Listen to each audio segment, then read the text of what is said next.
If you've ever held back on trading a penny stock, only to watch that penny stock go 5,000% over a couple of sessions, go ahead and hit that like and subscribe button, folks. Happy Friday. We are back for another episode of live trading. We got some stuff to trade here. I got 13 in the back. Let's rip it. Welcome to Benzinga Live Trading. Let's see if this actually kind of comes back. Way out of control, got way too high. All right. Hey, I will take that. I will absolutely take that.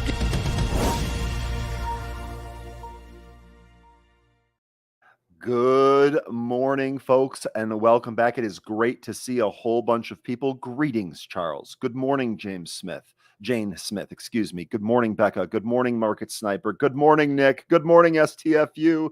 Good morning, SFL Trades. Jay Harris. Jay Rice. The PGA is calling. They need a replacement for Scheffler. What a event this morning. I know we're here to talk about stocks, but oh my God, what an event. Jay, this is probably the most kind comment you've ever given me, because there's no way I could even fill in a little bit for Scotty Scheffler. Anyway, great to see a whole bunch of returning faces here. Lynn, Bernhard, Rick, Sally, good morning, all, and Ryan. Good morning and happy Friday. All right, folks, let me bring on 13. 13, enough of me saying good morning to everybody. Good morning to you. How are you doing today? You got the lucky mug with coffee in it. I got to say, that is a good way to start the day, boss. Let's go. Let's go. All right. Let's go ahead and bring up Benzinga Pro here.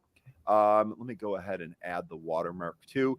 All right. So we're still under 530. We did kind of break higher, but we came back in yesterday. Let me finish this up and we'll take a look inside the day yesterday here. All right, so we kind of just drifted higher, traded a little bit higher, and then kind of came back in. A rather uneventful day yesterday. We'll see if today is more of an event. We did dip a little bit in the after hours, but that's getting bought back. I don't see a whole lot of strength here. 13, I'm really eager to hear what you think on the SPY here this morning. One of the levels I was mentioning yesterday, 529, appeared to do its job. We got a couple of bounces yesterday toward the back half of the day, but it wasn't enough. It seems like we did end up falling through that a little bit, putting in a shooting star candle up here. That can be pretty bearish, so we might end up seeing some reversal. And if we do get that, thinking we're going to come right back down to that previous all-time high, maybe making some stops on the way down. I still have 527 as a potential level where we might see some support. But this candle we put in yesterday, that's a pretty bearish looking candle. So the expectation for me is that we start trading down. So we'll see if that actually happens. Yeah, and this 527 level that you're outlining here, I mean, that is absolutely within play here today. I could actually see the first move out of the open be that. And you're also right about this bearish candle here. If we take a look at it, sure looks like we popped to new highs. Didn't really have any more juice to go, and we kind of came back in. So spot on there. I think the thing that we're going to be looking for here today is, do we have some more continuation to the downside? That's certainly what I'm going to be looking for. All right, let's talk about some of the morning movers here, and then we can go into all of the stocks that you folks want to take a look at. I know FFIE is going to be one of them. We will absolutely take a look at that. Kevin says, how about those T-Wolves? How about them? That was something else last night, wasn't it? Okay, let's talk about some of the movers here. First one is going to be ticker DUO. This is DUO. This is Fang D Network Group. This was a penny stock, so maybe similar to the FFIE or the penny stock craze. Actually, one thing that I should say is that when I first sat down at my terminal this morning, it was like 7:45 a.m. Eastern, and I looked at my scanner, and all of the stocks that were on the scanner list were penny stocks. So yeah, the penny stock theme that we seem to be in is ripping here. It's multiple stocks. It's not just FFIE.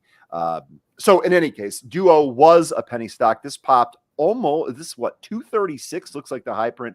We're back down here about $1.50. This is where the VWAP is. We're right under it, but it does look like we're trying to take it out. You can see we had several pops above the VWAP here, but we're unable to run. Let's see if if it runs out of the gate here, if it has some strength to take it over that VWAP. Funky cold stocks. How about them Rangers? What a comeback. That was actually the game that I was watching last night. Really good stuff. Okay. 13 on Duo here. Do you have anything on this one? It doesn't have any news that I could find. It seems like it's a China pump. It's got a 6.45 million share float. They did a reverse split last year, but that was in August, so I don't think that really makes a difference. Just getting pushed around by just because it's a garbage China name. I just think it's just because it's unpopular. It's just getting moved around a lot. Yeah, I think you're probably right on that. Technical trades on anything like these, obviously not holds. Good stuff. Oh, I didn't even realize you have a lucky shirt and a lucky coffee mug. Guys, smash up the like for 13, who's obviously taking the luck and bringing it to our community for the day here. Really appreciate that. I actually feel top of the morning to you. Yeah, I feel you're dressed now. I need a lucky shirt or something like that. I need something to get rolling here. All right. Next, let's go to the next stock. That is, in fact, FFIE Faraday Future, and this has just been crazy. I mean, before we even talk about this for new trades here today, let's first take a look and see where this thing came from. This thing for the longest time was 5 cents. Yeah.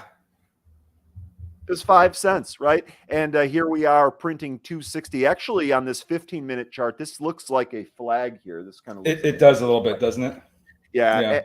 And given the craziness that we've seen, I mean, look, this thing's up, what, 5,000% since it started running? When it hit like $3, it was about that, yeah. So my take on this would be, yeah, this is due to come back in. But as we've said on a number of these shows recently, these things can be whatever they want. FFIE is clearly proving that. Shorting a $2 stock is not in my playbook for money making. However, I understand if what you're trying to do is scalp this short because it's moved. Just be very, very careful. This thing has had juice for a number of sessions, as you can see, and it has been punishing shorts. Very hard for me to say, oh, yeah, so it looks like a good stock to short. If it comes back in and it sets up for that, that's one thing. But, man, this is the type of upside momentum that I want to stay out of the way of when it comes to shorts. You got anything else on FFIE here? Words of wisdom for us?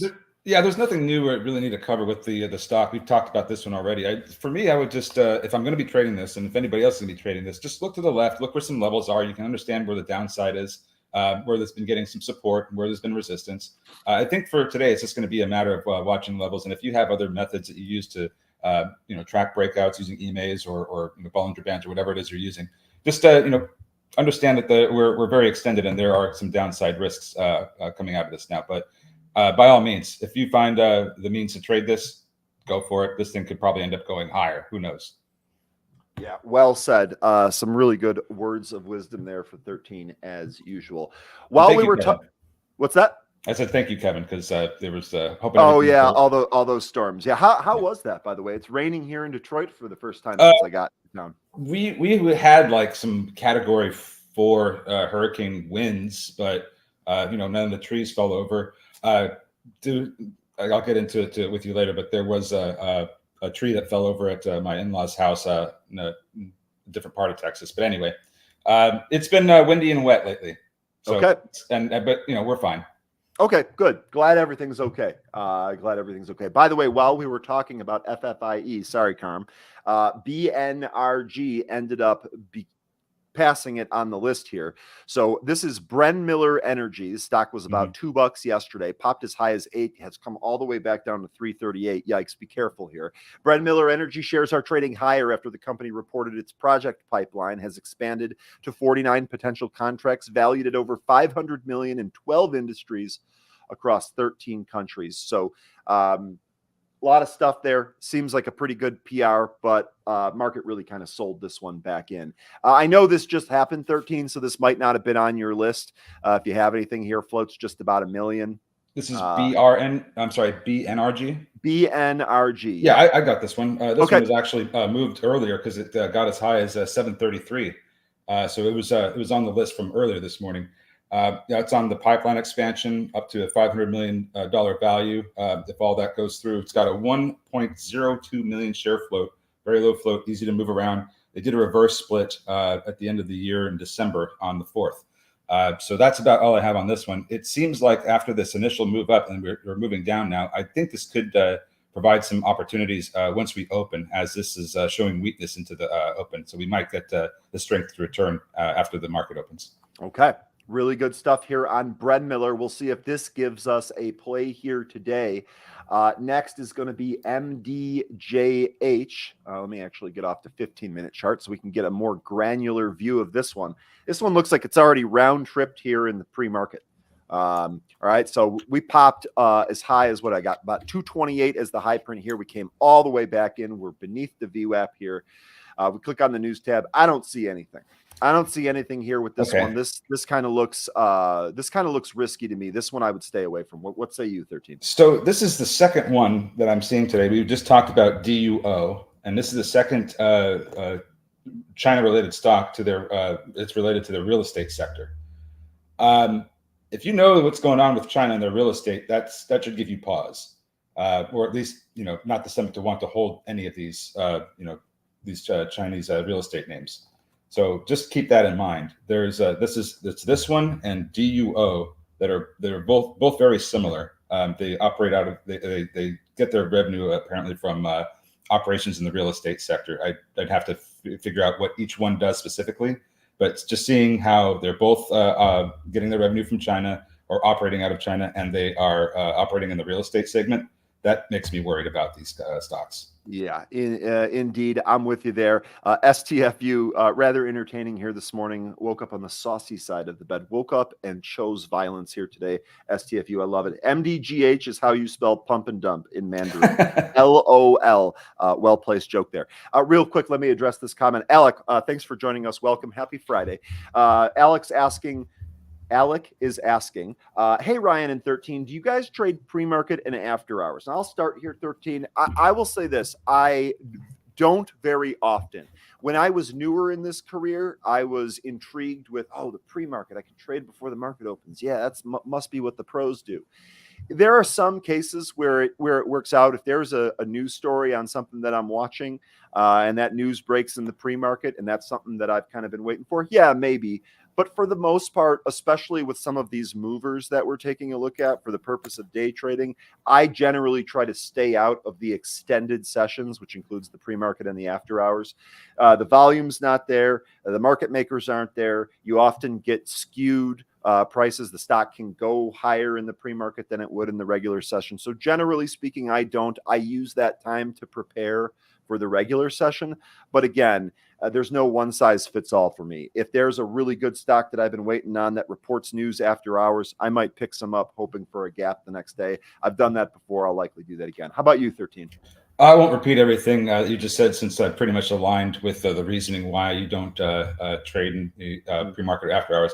For me, it's very seldom. I prefer the regular session enormously over the pre-market and after hours.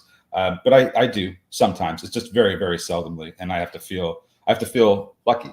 So that was perfect plug and placement. 13, you were born to do this. So and then Lynn is saying Fausto trades pre-market. Look, here's the thing. There's nothing wrong with it. And like I said, if you have a setup or you have a strategy that takes advantage of what you're being presented in the pre-market, giddy up. This is all about, doing whatever you can to make money. For me, the pre-market has ended in more sadness than the on the table money dance or whatever you want to call it. So good question, though. Figure it out for yourself. Figure it out what works for you. I know there's a number of people in this chat that often buy stuff in the morning. Jay Rice is out on the West Coast and wakes up at like 2 o'clock in the morning and gets things before they move. So there's always a way to do that. Okay, let me get back here to the movers list here. We got about 8 minutes. We should be good. There's not a whole lot more to go. Hollow, YOLO, Jolo. Here we go. So Hollow is popping here this morning. Big pop here on volume. Came back down, held to. It's right beneath the VWAP. I didn't see any news on this. Did I miss something? No news here on Hollow. This is one we should all be familiar with. Be careful with this one. Day trade only, technicals only. Yeah, and there was one that was getting mentioned. I think it was FLJ. Was that getting mentioned in the chat? I might be wrong, but I was looking at some of these penny names, and some of them have some pretty high short interest. So yeah, it was Rick that mentioned FLJ. Yeah, so it might be, just not that the penny stocks are gaining favor, but it might be just more of a, attacking the shorts kind of thing. Here you go. 55.55% Right. of the float shorted here. Now only one day to cover on an average volume of So 250,000, but might be a reverse split. Yeah, and let's see what happens here when it actually gets juiced. You can see off that first move here, we had a pretty nice impulse move. That was more than a double. We've come back in, but so far we've held 88. Let's see if we take out the VWAP. Got that at 109 here.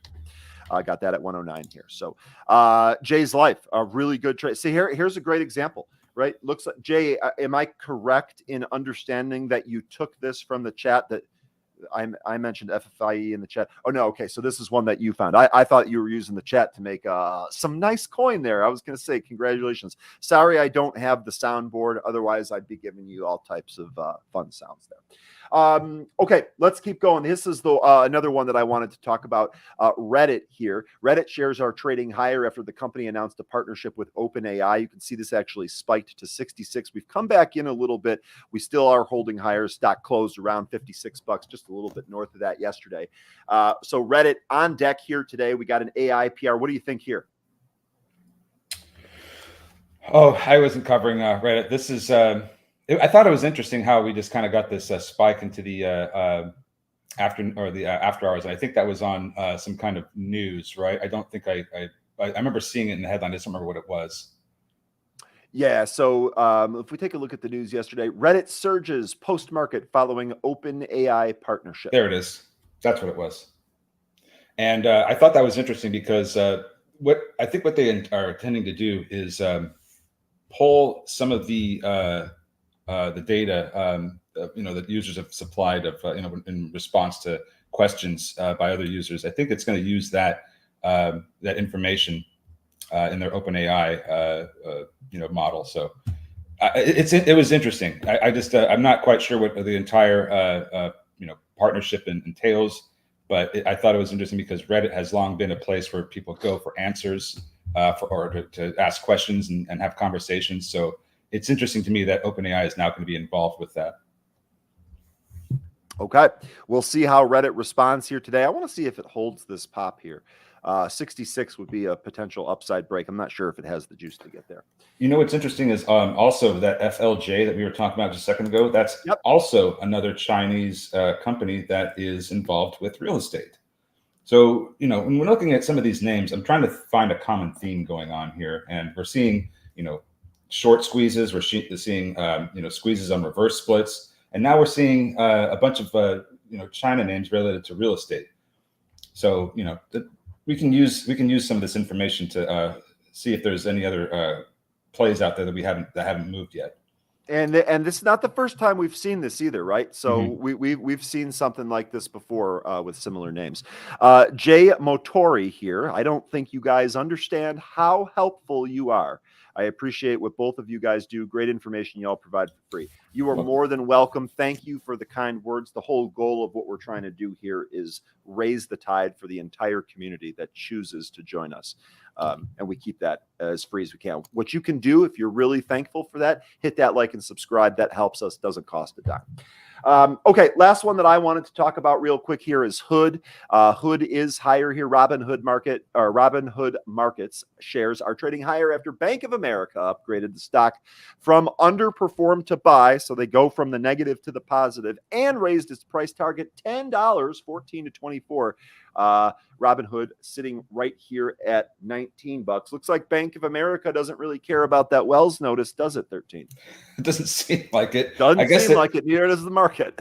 I guess they see something different in contrast to that. But what I'm looking at with this particular chart here is that it seems like it's kind of putting in a bit of a cup formation after this first rise all the way up to what is it, about 19 that it got to, a little bit more than 19.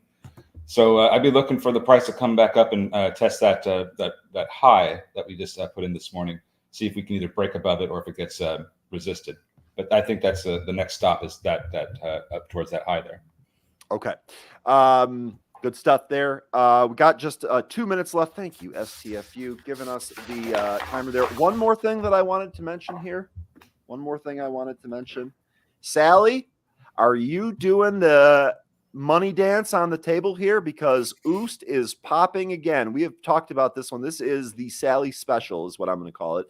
We did pull back from 14 just a couple of points, but we're getting a nice spike here today. We're actually curling back up towards that $13 level. I think this could pop and move above 13 if it gets the volume. We do have a couple of pieces of news here. It looks like the one that's driving it here on Thursday, May 16th, so yesterday. Oost Form 4 filing shows the president and CEO Angus Charles Pacala, I hope I got his name right, bought 16,000 shares at an average price of $12.33. The CTO bought 8,000 shares, and Virginia bought 10,000 shares. So it looks like a number of the C-suite executives buying as of a Form 4 yesterday. That stock is up 10% here today. The stock has been popping and popping and popping. Let's see if Oost, ticker OUST, runs again here today.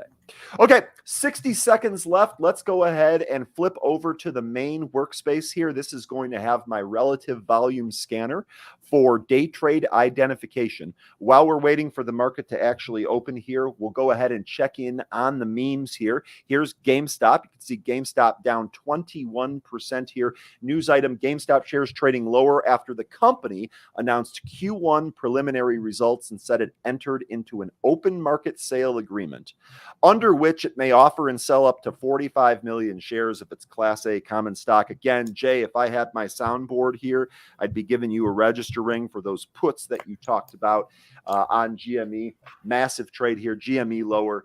Looks like it might be a rough day for the memes. Yeah, this is also kind of getting some support from the 500-day SMA. We're open, by the way. There is the opening bell.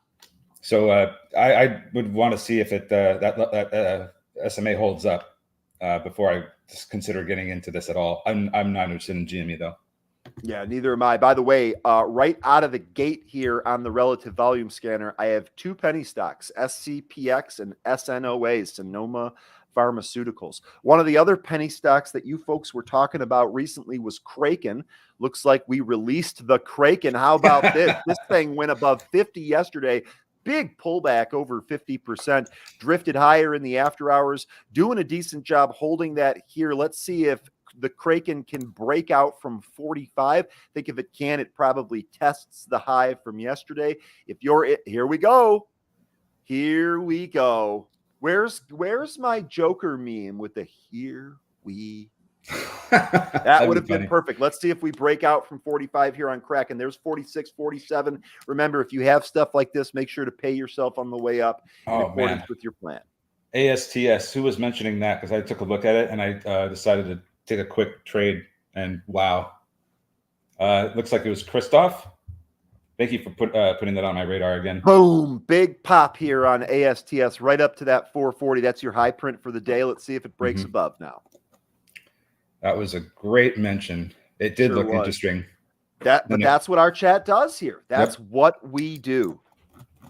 All right. So this is, we're in new territory here. I'm going to try to see if, compared to yesterday anyway, we're also above the 200-day SMA. Let's see how high this thing can go. I would probably say that we have a bit of supply to work through in the high fours, but the high that I have in the past, gosh, I guess in the past year would be 710, and then just before that 6,771. So those are a couple of upside targets. Real quickly here for the bigger stock players, AMAT trading up 1.5% here right out of the open. A PR this morning saying that they're going to participate in an upcoming investor conference. We also have a number of price target re-ratings. It looks like they maintained their rating, but then raised the price target here. This was going to be after the earnings yesterday. So this reporting good earnings, participating in an investor conference, and the analyst re-rating AMAT higher here, ticker AMAT. Yeah, we're talking about this one in the happy hour chat. This one has a lot of potential. We've been wanting to pick this up, but I think October was the chance to do that, and it's one of the ones I didn't get. So are you looking for a level to add this back at if it comes in? Is that the next step? Well, it's going to have to come back in pretty good. Let me just tell you what I'm looking for here. So one of the first things I would like to see is if we can even get close to the 200-day SMA, which is, pretty far away. This is well over fair market value according to some of the analysts that I look at. Morningstar has them at about 167, so this is really high. They do have a pretty large forward PE ratio. A lot of these semis do. So at some point, we're going to see all this kind of correct, and we might get an opportunity then. You were talking about semis there. Speaking of looking at the unusual option activity calendar here, I am seeing some call flow for some of those AMD and NVIDIA, most notably here right out of the gate. A couple of things here. Mara is popping. I actually don't have a Bitcoin chart up. Let me see if I can get that here. Bitcoin at 66,500 on the futures.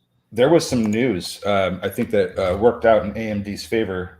Something about Microsoft offering or using AMD AI chips instead of NVIDIA in some of their data centers to give their customers an option, a cheaper option, or maybe a more available option since NVIDIA's chips are so high in demand. So that was a headline I saw in Microsoft that might be helping AMD this morning. You're absolutely right. Our news desk has flagged exactly that. Look at you. You could have been a news desker too. 13 AMD shares trading higher following a report suggesting Microsoft is planning to introduce AMD powered AI chips. Now, interestingly enough here, AMD pulling right off that high spot as soon as the market opened. Just to kind of double back to that question about trading in the pre-market, right here, this is a graphical representation of why sometimes I want to wait. Sometimes that high print is in the pre-market. In this case, what we've done now is we've created a 5-point gap about from where we closed yesterday. So if there's anyone that bought the close or bought into the sell-off late in the afternoon, they're now in profit. I could absolutely see them taking profit and booking some of those gains. That continues to happen. Stock comes back in here. Let's see if this recrosses VWAP and holds it. We might be able to get a push towards those highs. And Lynn Williams, you're absolutely right. It is a bit of a headwind for NVIDIA. And that's one of the things we were talking about yesterday in the Happy Hour chat is there was a number of things happening that could be potential headwinds for NVIDIA.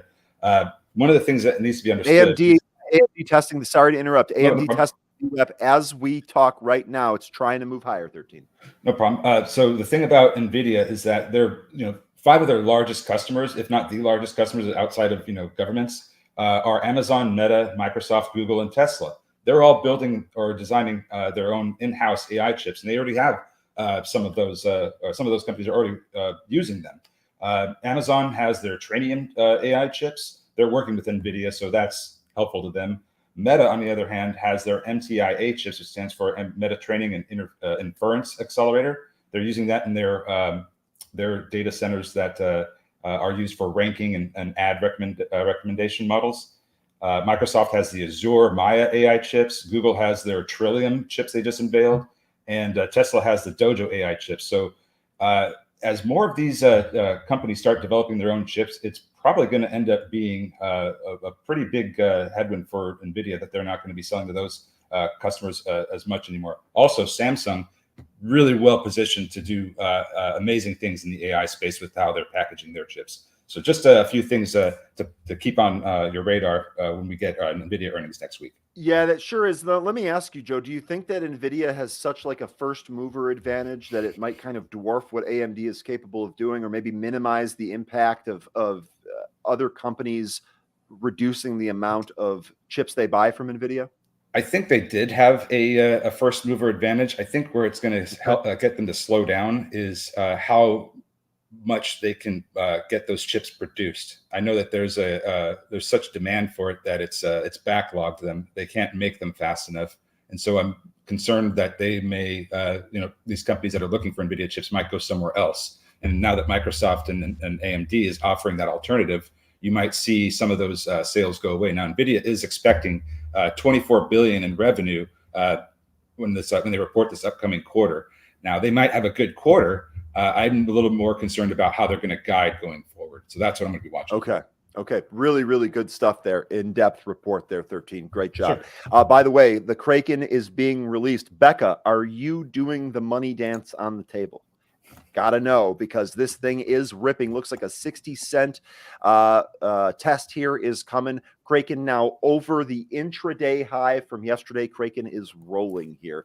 I'm also getting reports that FFIE is halted. This halted to the upside, just shy of 3. MDJH, one of the China box jobs that we talked about here, pop above the VWAP, immediate pullback down to balance. Glad I didn't even mess with that one, to be quite honest with you. What else do I have here? Duo, ticker DUO. This is halted as well to the upside. Looks like we hugged right above the pre-market or the VWAP there and pushed higher. And I got a surprise for the group. Come on. I got a surprise for the group, folks. Hot Stocks Luke in the house. Oh, hey. What's going on, Luke? What's going on, guys? Isn't Hey, it Luke. fun having Ryan in the Detroit office? We wish he was here every day. Hey, I'm trying to come more often, trying to show up more and more often. So We want him back. smash up the like from my man Luke here. We want him We back. playing GameStop long today, Ryan? We're not playing Okay. GameStop along minus 20-some%. Let's see how it's doing. But hang on. Let's see how it's doing. We're actually playing some penny stocks. You ever heard of FFIE or I CRKN? can't get on with it. No, man.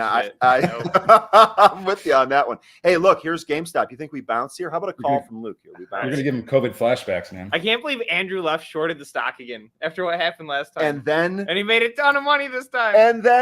came on our air and told people about it. How awesome is that? That's pretty cool. We getting a hello, Luke, here from Carmen. Becca says, Luke. Lot of So excitement here, Luke. All right. Well, you guys keep it going. Thank you for Thanks, the tip, Luke. Thanks for joining us. Look, this is why the office is so awesome, is because you can just be doing something and then randomly, bam, you have something like that where Luke just kind of shows up and starts talking, brings the energy every day. So awesome stuff. Thank you, chat, by the way. Thank you, chat. We were getting a mention I on. can't get on with the FFIE shit. End quote. Let's go, Luke. That is Luke in a nutshell right there. I love it. We were getting mentions of RCRT, recruiter.com. That's getting some good movement this morning. Okay, I gotta simmer down here. RCRT. Hey, look, you're having fun. We're allowed to have fun. I'm having fun. Look. If you wake up in the morning, it should be your mission to have fun. If you're breathing, life is beautiful. Let's try and have some fun. RCRT trying to go back towards those highs. Let's see if we get a 250 test coming here. Richard says no game stock. Barf. Oh, the chat's awesome here this morning. This is why you get up in the morning, folks. Yes, 13. Yes, I did mainline coffee today. Okay, judge me later, please. Okay. Reddit. Let's see how Reddit is doing. Reddit popped off that little bit of a pullback here. Really unable to take out that 66 level. For a breakout higher here, I think 66 has got to be in play on Reddit. Volume actually looks good, but we want that volume to hold here. We don't want that volume to turn to selling volume. Otherwise, Reddit likely lower. I see another EBS call here. Is EBS doing it today? It is. So EBS pulled back yesterday, but we're getting another move right here out of the open. This stock has actually been fun to trade. This gives us a lot of movement in both directions. Well, let's see. Purgatory Park. I've had so much coffee. I am just on fire. Let's go, dude. That's what I want to hear. Sorry, 13. Oh, no worries.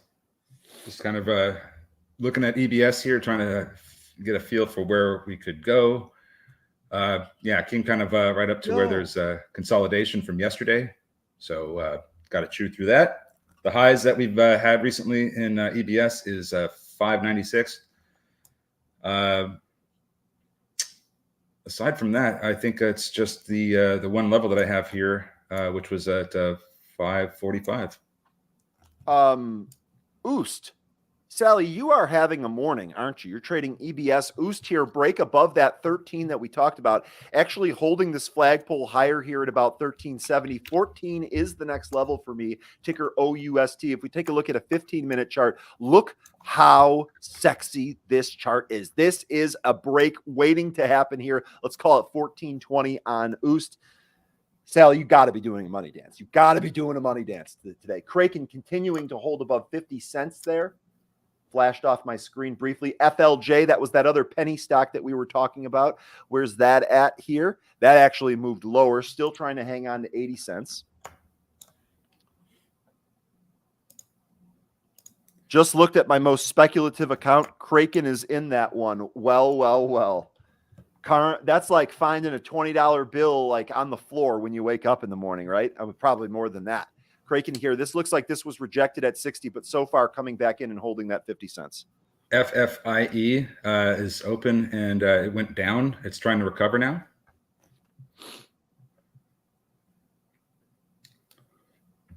Let's see what's going to happen here with FFIE. Is it going to go higher? I mean, because that $3 level, that's really looking like a big breakout level to me. Indeed, it is 13. And additionally, here we are. Do we break or reject? Well, if we can chew through this wall, we're going to break out, and we couldn't. Maybe the next visit. There's a big old sell order wall at $3. Okay, so did not have the strength to get above it on the first try. Let's see if the second or third try gives us From what I could tell, it did chew through like 2/3 of it, though. So it actually hit it. Okay, so they hit it pretty good. Let's see if it's strong enough the second time. Actually, the volume stick on that test there, pretty good. Let's see if we get another 3 test there. Wisdom says, Ryan is feeling saucy today. Yes, I woke up and chose that this morning. My ear peaked at sexy. Simmer down, Wisdom. We were talking about a stock chart. Okay, let's just relax for a second. FFIE is still holding that 280. 264 is your VWAP there. So if it doesn't break down from that, I think the move to the upside here is still on. Oh, yeah. And again, first of all, I just want to take 1 second here to apologize to the Trade the Pool folks. Having a Mac now, I'm not set up to have Trade the Pool broker on this computer. Nonetheless, the stream is sponsored by Trade the Pool. And frankly, if you need some help, if you need more buying power, if you need to get out from under the day trading threshold that seems to punish newer traders, Trade the Pool is the place to go. Go on over there, practice your strategy, get it executed, and get involved. Go ahead. FFIE might be trying again here for that $3 break. Still having a hard time with it. I still think that $3, if we break through that level there, we're going to have a pretty big move. That's just my opinion, though. STFU sounds like he did a fat finger accidental trade and it resulted in 6K. Yeah, you're stunned and need a sec. Yeah, you take a few. That's a bad mistake to have. That's a bad mistake to have. Except it worked. Except it worked. Lynn, I'm sorry about your computer. I hope we can get that resolved here pretty soon. You know, looking at the scanner here, I'm still seeing a lot of penny stocks. This is predominantly penny stocks on my scanner here. You know, 13, I think that this makes for a larger discussion here. The penny running, the kind of junk that seems to really be trading up. Do you think that that's kind of signaling some type of reversal or market top? I do kind of feel that. I got a gut feeling there, but I've been wrong on those before. It feels a little bit like that. Oh, I agree. It really does. But we'll see if our feeling is correct. In the meantime, we can just only protect ourselves and trade what we know. That's really good advice there. I still think FFIE is going to test that 3 one more time. Breakdown beneath the VWAP here. I think you should probably wait for it to reset. Kraken still hovering at that 50 cents. Born to be free. Good morning. Born, did you catch Luke? I'm going to tell him you said hi. I'm going to tell him you said hi.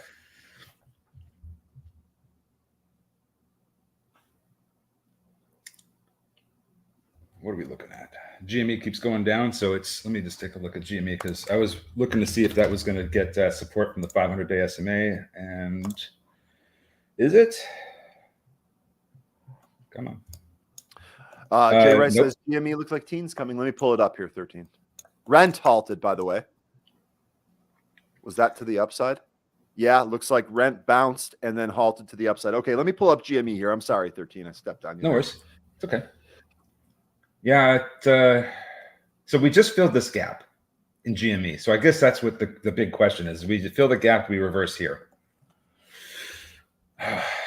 Companies just, it doesn't make sense to have the high valuations, but we do love to trade this. I know that. So it seems like a decent bounce spot, but I don't know how much of a bounce you're going to get in GME if that's the play. And if we do start to trade up, then we have a gap to fill to the upside as well. That's going to be about a $5 gap. So Here is GME. It looks like this is trying to push lower here.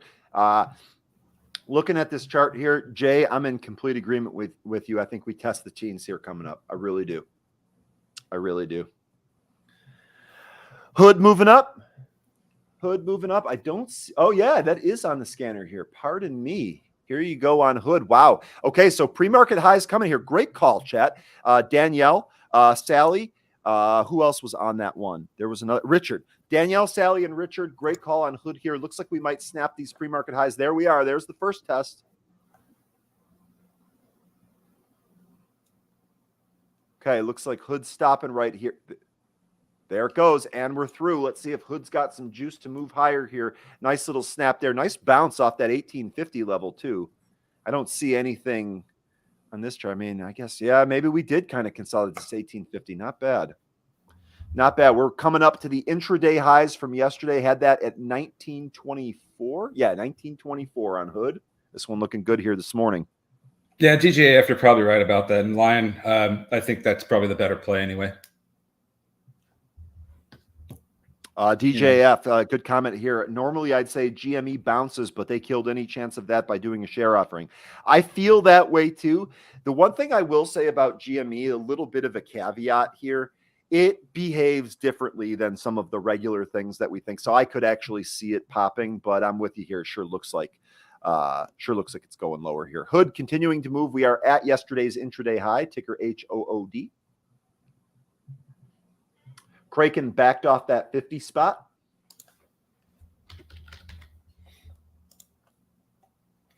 Yeah, I was mentioning that it could get to $20 because it was flagging.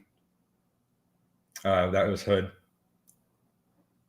So that was just, a technical assessment. And it could. I mean, if it breaks out here, it's probably going to get 20 and maybe even more. But it's coming up to, like, you could even just start by drawing the trend line where you could start at March 28th. From that high, draw it through to May 9th and today, and you'll see that we're really close to breaking that trend. So we get a breakout from there. I completely capable of seeing 20, in my opinion. Really, really good. Really, really good.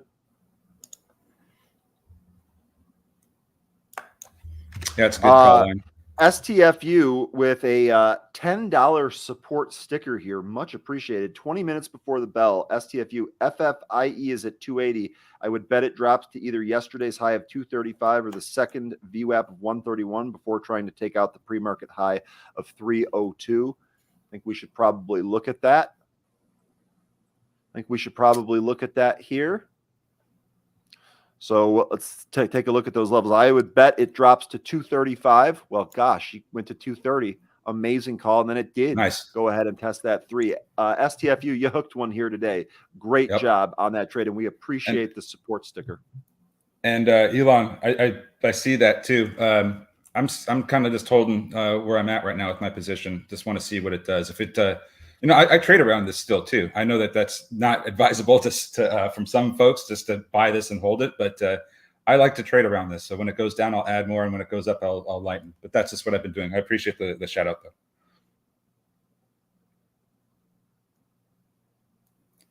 Lion Atlas, appreciate that call out here. I will say I do want to thank everyone on YouTube, but also our Twitch and Twitter viewers. You folks are also helping make this community awesome.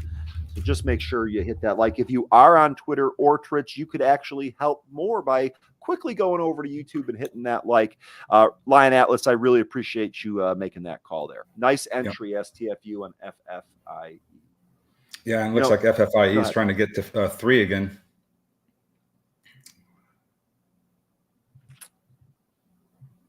Boo-roo. Oh, no. Boo-roo, the penny stock back on the relative volume scanner. Docs, this pulled back. Actually, it held. So that pullback was bought here. Docs, this was trading higher following better than expected Q4 financial results and issued Q1 2025 revenue guidance above estimates. Evercore ISI also maintained an inline rating and raised the price target here. Docs so far holding higher here. Actually, looks like this wants to test 29. We'll see here on Docs. Here we go with FFIE. There's a fight between the Bears and the Bulls right now for getting up to 3. Yes, Nick, let me address this here real quick, and we'll go ahead and let you know what's going on here. Nick saying, Ryan, I missed the webinar yesterday, but you have another one coming up. Yeah, we do. We do those the webinar that you're talking about. We do every Thursday. I want to apologize to everyone here in the group. It's difficult to do some of the different hosting things on the road. It's a different computer. It's a different setting. It's different applications installed. So I know this week we didn't have the happy hour the last 2 days. Sadly, I know you showed up and then I didn't have it. I felt so bad. Apologize for that, but we'll be back to our regular schedule on Monday. Yes, Nick, there's another webinar next Thursday. I can probably get you a preview of that today. If you reach out, just shoot me an email. And then any of you interested, we will be back to the happy hour. 13, special shout out to you for just doing an amazing job recapping and keeping the chat active in the absence. It's really appreciated, my man. All right, no problem. There's a lot to talk about in the after hours. Oh, okay, looks like FFIE is breaking down below VWAP again. Let's see if it gets bought up. But yeah, we were, even after the bell, there was earnings we're looking at, talking about, listening, discussing. So there's plenty of conversation happening, despite not there being a happy hour show. An actual Zoom call. We've got such a good group now, Joe, that the gears in the mind are always turning. And that is really, really exciting. RCRT, we mentioned this earlier, this grinding higher here, nice little move off the VWAP there. Volume has expanded on this one. Keep your eye on this. You continue to have volume like that or more expansions, this stock's going higher. BNRG here. Notice this one. Oh, that actually just flashed. Up there it is. BNRG 284. This really hasn't got the juice. We'll see if it can move back to the VWAP there. So far, not strong enough. Volume has kind of come in. Yeah, it's so far for the moment, it's getting held up by the 65 EMA on the 5 minute. So if that continues to hold, then we might see this curl. The MACD is also looking like that downside momentum has slowed down too. So we'll see if this can turn around, return to VWAP, and then what happens after that, we'll have to wait and see. All right, let me get something here real quick. Oh, Palantir with a new high of day. Yeah. Sorry, I'm taking care of something here on the side real fast. All good. Trevor, you're saying G-Wave? I think that was one of the penny stocks I saw in the scanner this morning. Yeah. This one seemed to have a better day yesterday. Well, at least the volume was better. Take a closer look at this. Okay, one sec. Let me go ahead.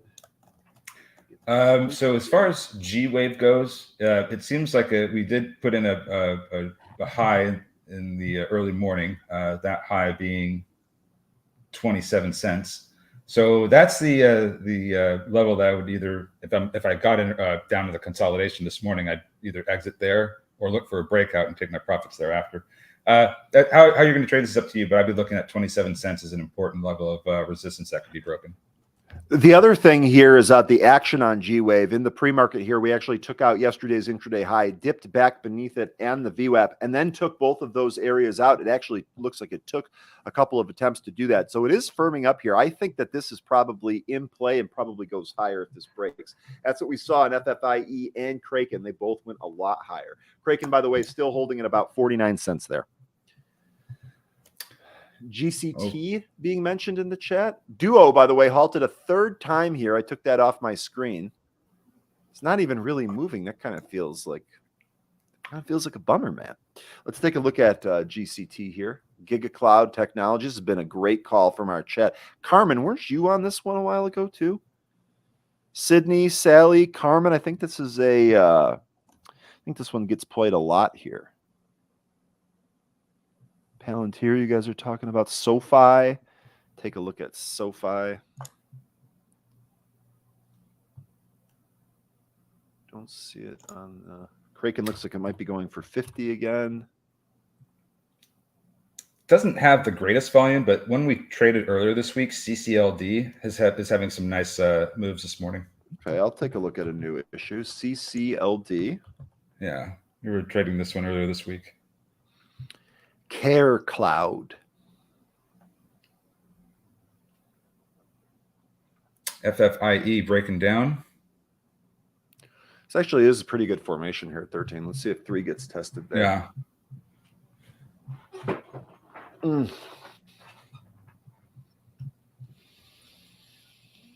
FFIE looking pretty weak, guys. CCJ on the relative volume scanner. This is a J Rice special here that's having another good move. This has done a really good job trying to build above that $50 level. I'm sorry, what did I miss? No, I knew I should have taken a better look at this yesterday. Oh, Greenwave is actually pushing up to the 27 cent level we were just talking about. No, I saw some news on uranium, something about uranium. I'm trying to think of what that was. Let me see if I can find it. I know I posted about it. UU Energy Fuels at the highs here on whatever news is driving that uranium. There was news yesterday. I know there was. Let me see if I can find it. If you've ever known that there's news, but you really struggle to find it. Just kidding, Joe. Just kidding. Jay Rice also mentioning Ura, ticker URA. There was some uranium news from the White House. Yes, that's what it was. It's probably in the news feed here for UUU, isn't it? Well, Biden signs ban on Russian uranium into That's law. That's it. For domestic miners. So there That's you go. There you go. And I was saying in Happy Hour chat, we need to watch uranium because that's going to be a catalyst for tomorrow. And now I didn't take my own advice, and I'm not winning for it. If you're helping someone else out, you won. Yeah, I guess that's true. That is true. Trust me. Trust me. Yeah, the U.S. ban on uranium, Russian uranium is big for, and we're building out uranium plants too. We've got that new one that just came online in Georgia, which was an expansion. I think there's another one being built. I want to say in Arizona. I'm not 100% sure about that. I know they have the very big one in Arizona, and it's starting to age. So, and they're going to need more power, especially they're going to need more water with all the chip fabs they're building out there. Yeah. So infrastructure that whole water infrastructure theme that the Happy Hour has been discussing. I think there's juice to that. There's a long ramp to that if they continue to build data centers and chip fabs. Yeah. I think you're right on that one. GameStop here. We got STFU saying GameStop feels like it could go. It doesn't feel like that to me. It is curling off that $20 level. Volume is still kind of high here. It doesn't feel that way to me, but we'll see. Well, so far it is bouncing off that gap fill. So that's you can draw on that. It's just got to get back above the 500-day SMA, in my opinion, which is at 2143 at the moment. Becca saying probably we have a lot of chip factories here. So Becca and Jay Rice and anyone else that's in Arizona, if you notice construction projects going on, finding out who that is, who's doing it, what could be related, we could probably do some research and try to figure out timelines for construction and all that. Maybe that might help for a kind of a swing trader, possibly an investment. Let us know if you guys find anything. Yeah, for me, the big thing has been electrical infrastructure build out, and been looking into some companies for that. I'll actually post a few here in just a second because they've been absolutely on fire, and we just need to wait for a good opportunity to get into them. I'll post those in just a tick here. Give me a bit. Just a tick. Recruiter.com, RCRT coming back in. Still around the VWAP, but definitely weakened a little bit here. You folks that were trading G-Wave, the penny stock, how's that doing? Up, new highs. Look at that. G-Wave going here. How many of you guys are in G-Wave?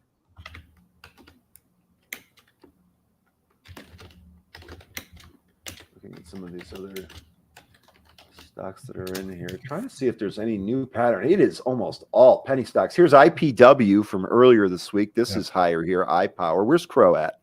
So I just posted the tickers of the companies I'm watching for electrical infrastructure build out. These have been just absolutely insane, and I think they're going to have a cooling off period at some point. But once they do, these are the names I'm going to be watching for infrastructure plays. There's a bunch of others too, but these are the ones I like. GVA. I'm just going to pull them up here while I'm kind of waiting. Sure. Granite Construction. Let me go to a daily chart. We don't need to look at a 1 minute for a potential swing here. Oh, Look at yeah, this Smoke move. Tuna. I think we were trading that one, I think, earlier this week. Yeah, wasn't that yesterday? I feel like JDZ, It might have because been. didn't that get halted a whole bunch yesterday? Pretty sure that's the case. You know, with all these, penny names moving around today, it's just kind of like a blur.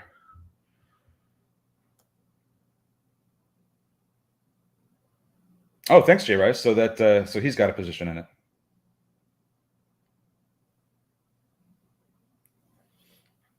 Nice. Okay, yeah, because Palantir is it's doing well now.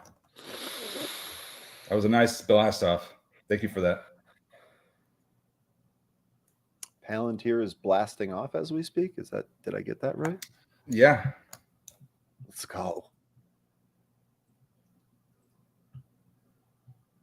Oh my goodness. Oh my goodness. Feisty Friday for Wisdom. Indeed. Wisdom seems like he's feisty most days, though. Born saying he's saucy. Again, saucy, feisty. I like it.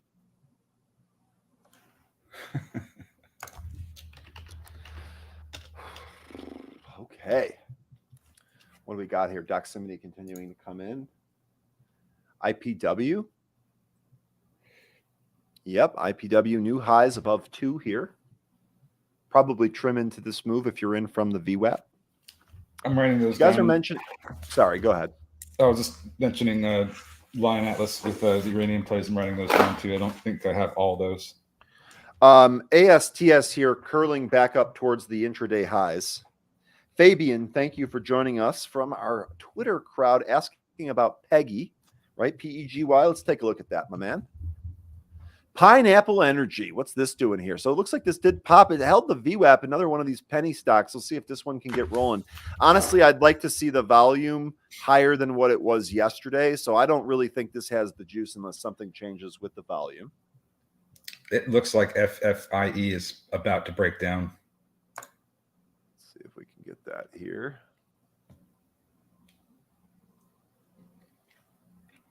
Really just kind of trading along this VWAP, isn't it? Yeah. And now the bulls are trying to come back in and push it up.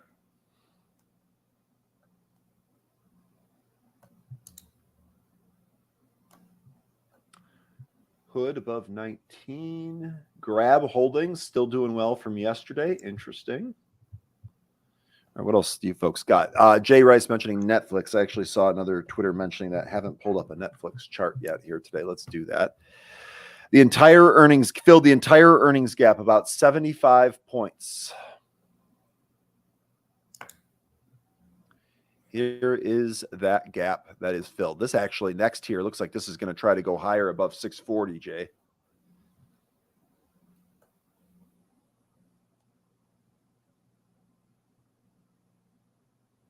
See what else we got going on here. Yep, FFIE squeezed. That dip got bought again. Well, it was about to. It looked like it was about to break down beneath 260, and bulls came in and pushed it up. I had just mentioned that it was looking weak, and it looked like it was going to lose 260, and bulls came in and pushed it right back up. So again, I think we're still waiting on that 3 spot, aren't we? Yeah, it seems like that's still what they're going for, but Yeah. they're going to need to bring in a lot more volume than this, because that is just a huge wall. It's like almost 500,000 shares. Yeah. To get through that now. And I'm actually watching the level 2 now here on my broker. Oh my God, big buy orders in there. Tell you what, the buying is still strong.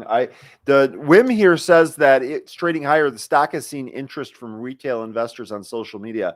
I got to think over the last several sessions, that has just built and built and built. I know the question here for the group is, well, when's the rug pull, right? We got to get out before that if you're long.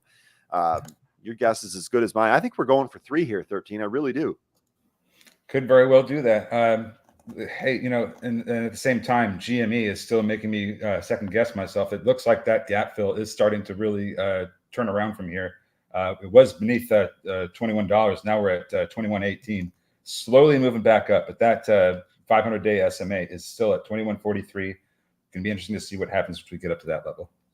Whisk, good morning. Looking at ACAN, that's another penny stock here that looking like it's going for 50 cents here, up 250%.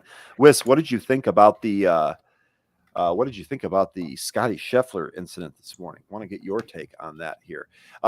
Here is ACAN. That chart is vertical on the volume expansion that 13 and I talk about all the time. When we say we want to see volume, this is a graphical representation of what we want to see. This is how you take out key levels here. ACAN doing that. I know it's just a penny stock, but it's rolling. Yeah, getting a mention on ASTS. It looks like this is about to break the regular session high of 461. A little bit more volume expansion. That's exactly what I think will happen here. Here is ASTS looking like it's going to take that out. EBS halted? No, I don't see that. I don't see it reported here on the signals tool, so I don't think it is halted yet. Richard and Trevor wanting to take a look at Intel. Richard saying, have they possibly hit the bottom? Let's take a look at a longer time frame chart than a minute. I want to say no here. The one thing that I will, let's turn the VWAP off so we can show you what we're looking at here. I do understand why there is some thought to maybe kind of trade this. We just talked about Netflix filling that gap from earnings, the full 75 points. Jay was just giving that to us. Sure looks like Intel kind of wants to break above this candle. Let me get you the exact value of that. That high 32.26, that gap then fills here at 34.58.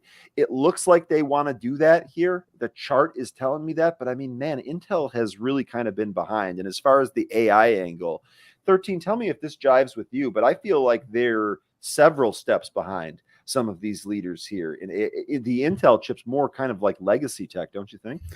I don't think they're legacy tech, but I do think that they are behind in the AI chip space, and they're ramping that up right now. I do believe that at some point they're going to be able to offer alternatives like AMD is, with their AI chips. So when that starts to materialize, that'll be better for it. But in the right now we are experiencing weakness. I do think that gap fill you're mentioning all the way up to what about 34 and change.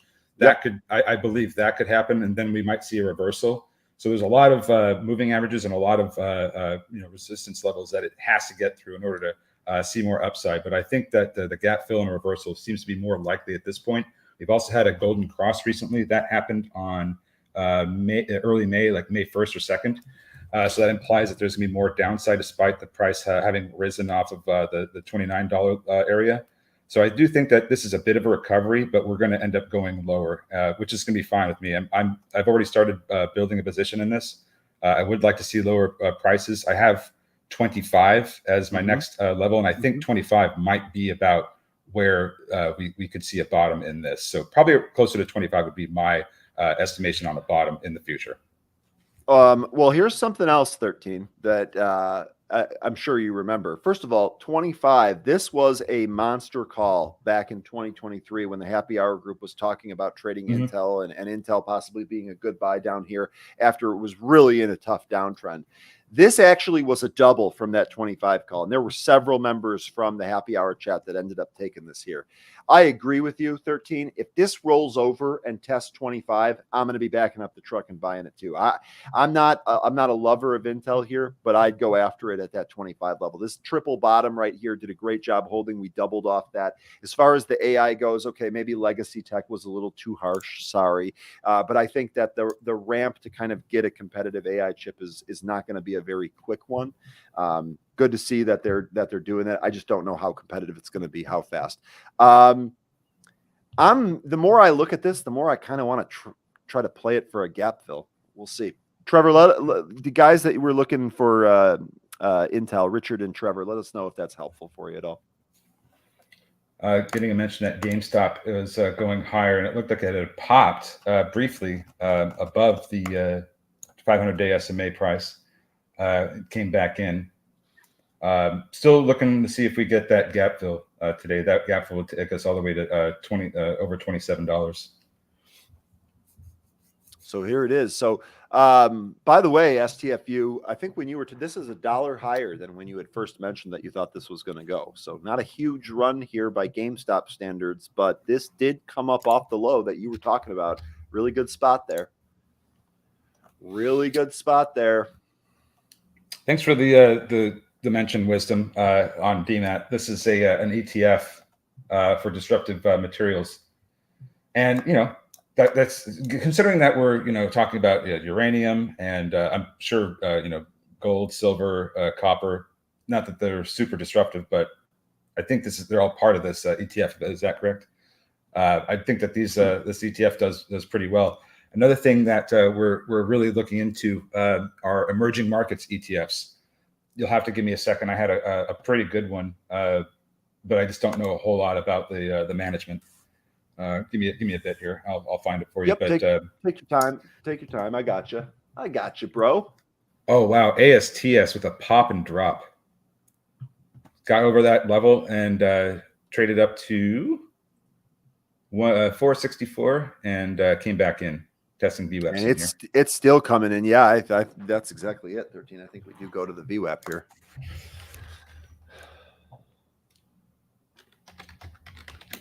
But yes, look at emerging market ETFs and maybe even established market ETFs because we're going to be seeing a lot of international companies come up as a result of China decoupling, looking for manufacturing elsewhere. You're going to have Vietnam, Malaysia, Singapore, Indonesia. All those oceanic South Asia names are going to start to take China's business away and eat their lunch. So just if you need something to look for, there's a lot of good names out there. I'm going to try to find some of these that I've been talking about for you.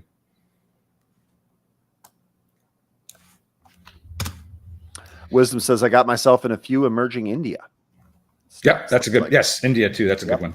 That's one that we talk about on Happy Hour all the time too. We actually monitor what's going on there. IPW here. This actually taking another leg higher here. This one been rippy. Look how the volume continues to expand on IPW. That's what we want to see. Rippy, rippy, rippy. Dan Zimmerman is waiting for Zim to break out. That makes a lot of sense, Mr. Zimmerman. What I will say here on Zim is this has been a great one. 13, I eternally thank you for putting Zim on my radar because this stock can be fun to trade. It can be volatile here. If we take a look at this daily formation, we clearly have a flag and a consolidation here. I do think this breaks. I think it's going to depend on those rates, whether we break out or down from this. But Dan, I think you're onto something here. Waiting for this break. I think something's going to happen sooner or later. Maybe today, maybe not today. Good to keep it on your radar though.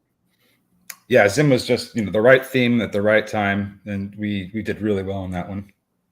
Theme me up, Scotty. Theme me up. AMC looking better than GME. I mean, it's get it, Tony. It probably is better. I mean, I just don't know. They both don't look the greatest at the moment. Sally saying I had long-term calls for Zim that I sold way too early. I'm assuming that you sold those for a profit and left some money on the table. So register ring. UG feeling the FOMO. Here's the good news about Zim. Okay, if you're ever feeling FOMO on Zim, all you got to do is back out on the chart.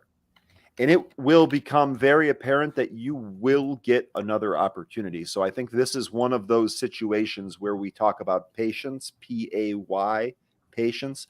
If we can wait for some good entry here, even if you didn't have great entry, dollar cost averaging around some of these key levels within your risk parameters, of course, might end up working. I think you'll get another chance here at Zim.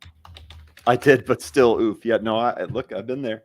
I feel it. I know how that goes. One time I had calls on, I can't remember what stock it was. It was something small and ridiculous. I bought calls for 20 cents and sold them at like 180. And I was like, yes, I'm awesome at this. Next day they were 4.5. And I'm like, damn it. So this is how it goes. Here's one of the emerging market ETFs that I was looking at as AVEM. And there's another one, AVSE. These are Avantis managed ETFs. One is emerging markets equity. The other is responsible emerging markets equity. Look at the chart on this one, 13. And the reason why I even found these is because I was looking for ETFs that held a good size of Samsung. I think Samsung is going to be a really big player in the AI chip making space. like a super big one too. I love what you did too. You a specific catalyst, then you looked into what assets have exposure to that, and then you attack that. I love that. I think that's well done here. Okay, we got a couple of stocks. I just don't know anything about the managing company. Yes, that's right, Cressy. They did post the first profitable quarter in a while. They have been ramping up. They've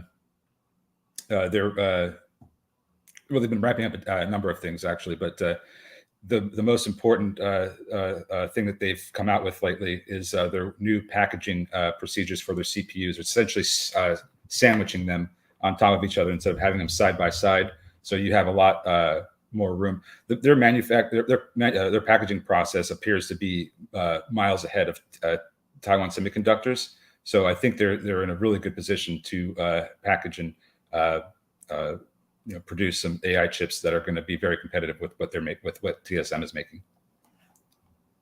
Zim has lost money last 3 quarters, no dividend. Yes, Jay Rice, they don't pay a dividend unless they are making money, and that's part of what the thesis was on why to trade this. Is the shipping rates start to increase because they have, as a result of this Red Sea conflict and the whole regional conflict. They're going to do much better with their revenue because of the increase in shipping rates.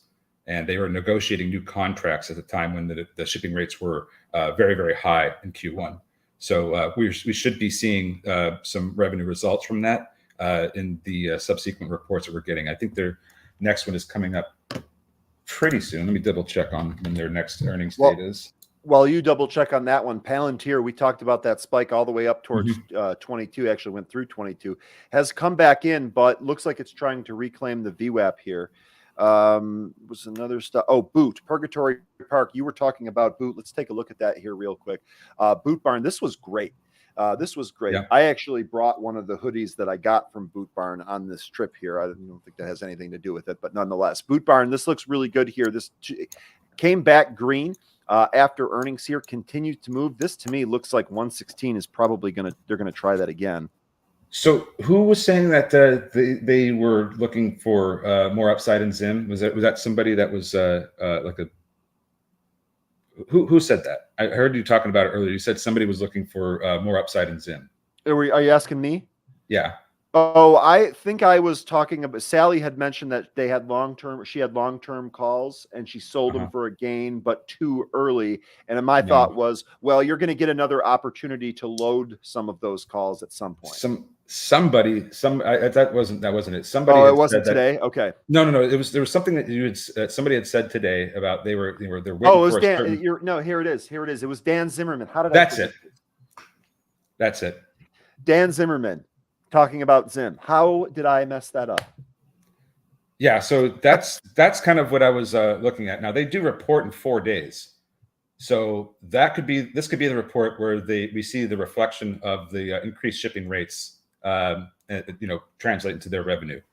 So that's kind of what I'm looking for right now. So that's going to be an important. If you're still in this and you're holding Zim, that's going to be a very important date.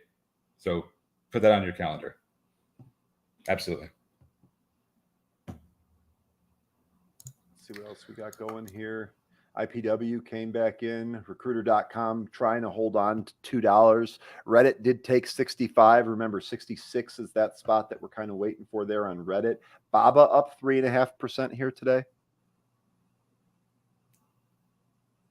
This was news on the stimulus, right?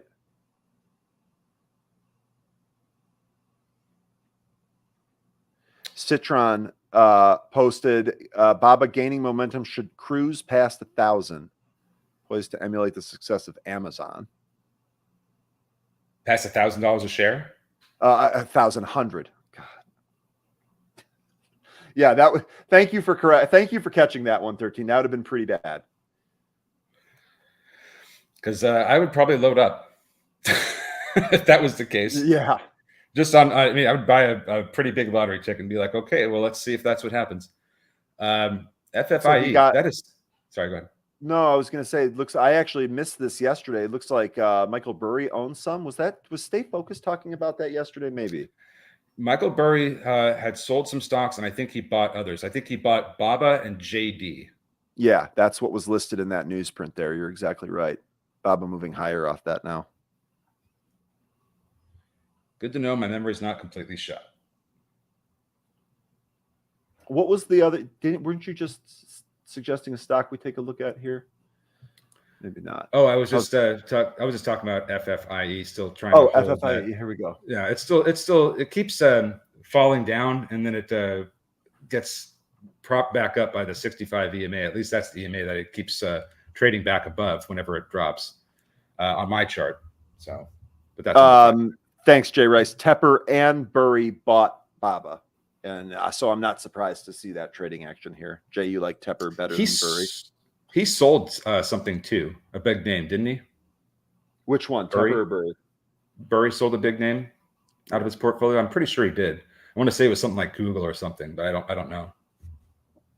Burry sold Google. Yep. Okay. Fairchild.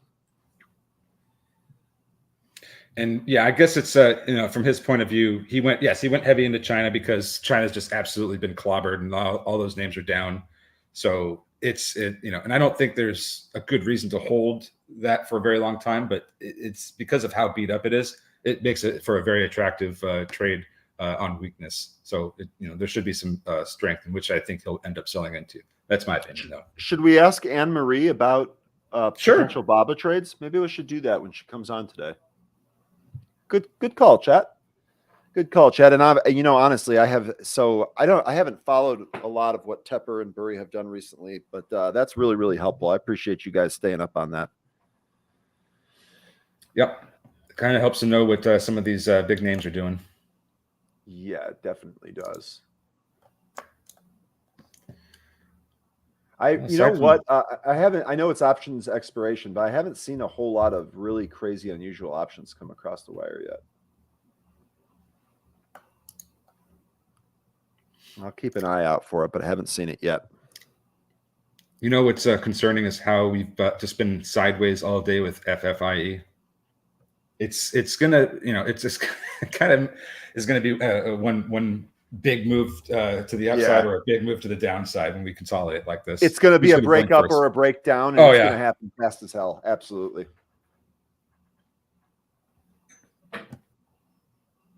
Set your stops.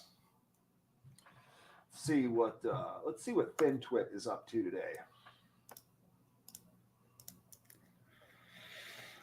What else is doing good? Duo is getting mentioned. That was one of those stocks that we talked about this morning. Oh, here we go. Okay. Look, good timing. Duo might be trying to break out and go for those highs. Yeah, got a number of shares to get through, but I think it could do that. Just need to see that volume expand. And that's been the big problem with some of these, that the volume just does not show up.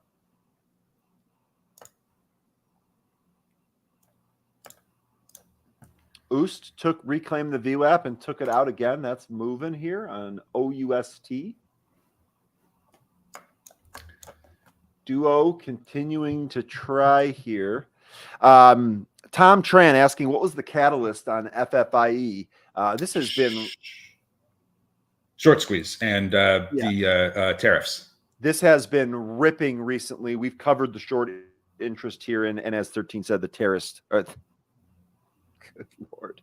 The tariffs playing a factor in that too. I almost said terrorists, which would have been stupid. Duo looks like it's trying to go here. My chart, for whatever reason, is struggling. There we go.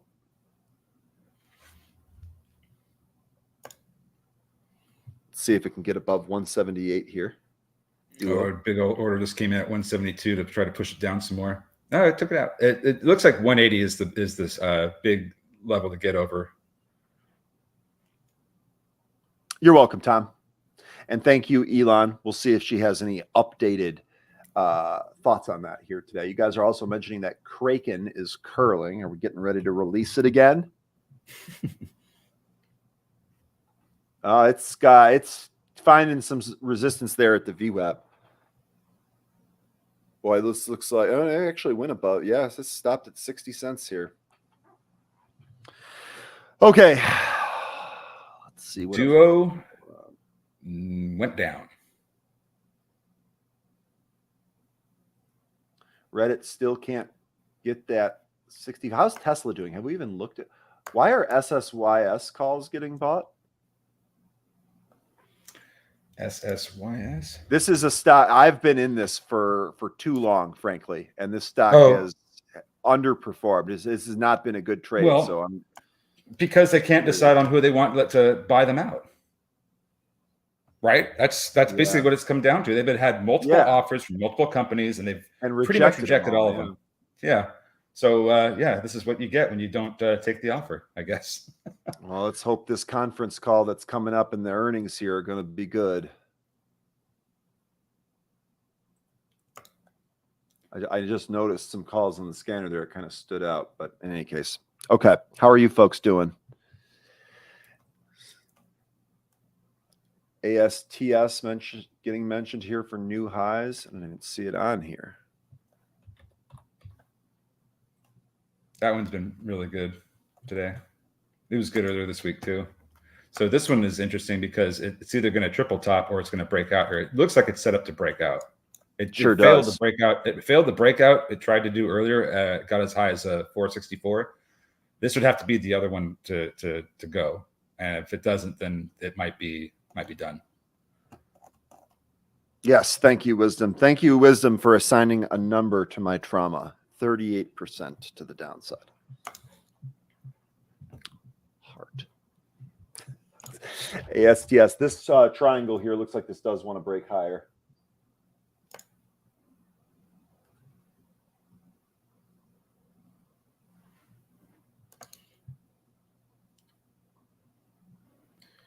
Just looking around, seeing what there is. Big hugs. Oh my God, look at HIMS. HIMS really moving here today. And this is not even on a huge volume day. Let's see what spots we have on the daily for HIMS.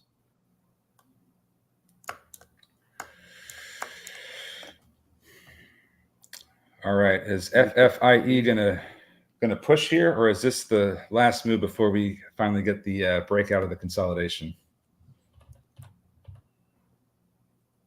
Breakout or breakdown, who knows?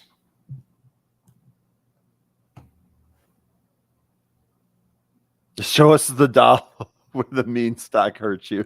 Oh, that's good stuff. RCRT, that's that recruiter.com on watch again here. Show us on the portfolio where the stock hurt you. Yeah. It's that minus 38% YTD. That's where it hurt. FFIE really just kind of hold it in here. Yeah. This is not looking good. I mean, it could probably end up going down and then just get bought right back up again by algos. But at some point, because of how much it's hitting the downside, I just have to think that that's the direction it's going to go. Well, it doesn't seem like there's too much to go on here. Yeah, I mean, Boonsky, if it can break 3, then yes, it's definitely going to a special place, that's for sure. But it's the volume has not been great since the open. Couldn't get past 3. We needed the volume there. It didn't happen. Since then, we have not been able to get even back up to the 280s. So we really need that volume to come back if we're going to see that break in FFIE. Reddit going for HODs here. Are we that 66 is the level on Reddit? Not quite there. Oh, actually it did. I beg your pardon, it did. And it pulled right back down here. Hey, Lion, I did. Is it time to add more? No. We're talking about add. Well, it did sell off in the open. I picked some up when that happened. So just kind of waiting for another opportunity. I'm okay with what I have at the moment. But no, Lion, you and I we're on this one. Okay, I added then. If you're not going to, I did.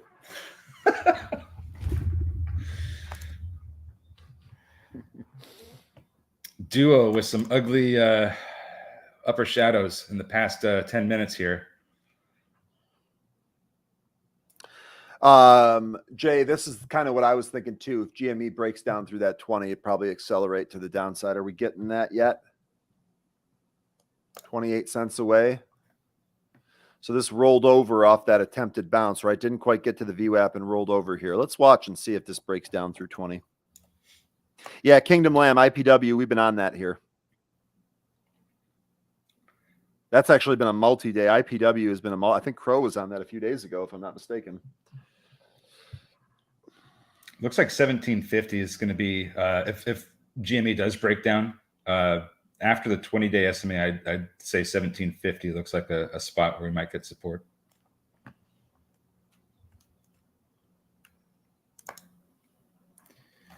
EBS returning to try the intraday high of 567.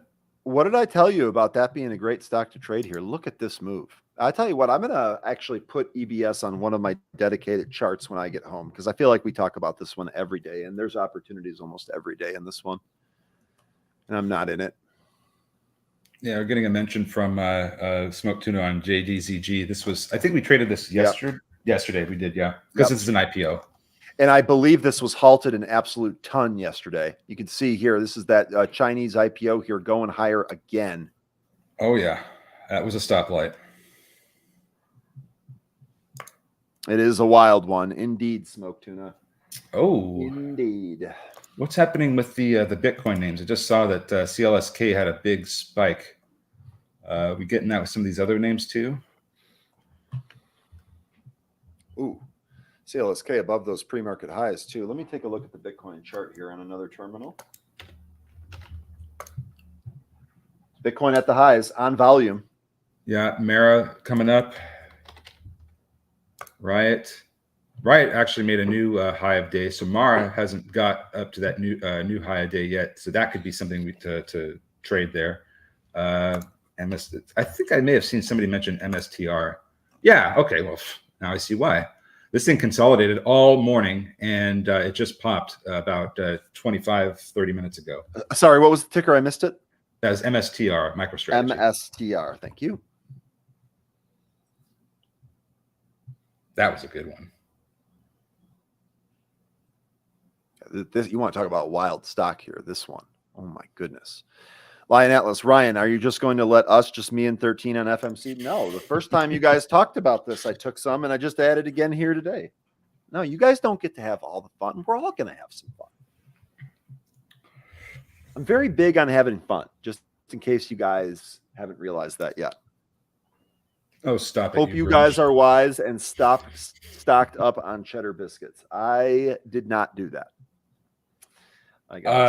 I must have missed that. What was the cheddar biscuit thing? Something about Red Lobster, possible. What was? Oh, yeah, that's right. Huh? Was it?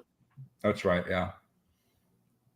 Now you can tell I don't go to Red Lobster enough to know what the cheddar biscuits are. Yeah.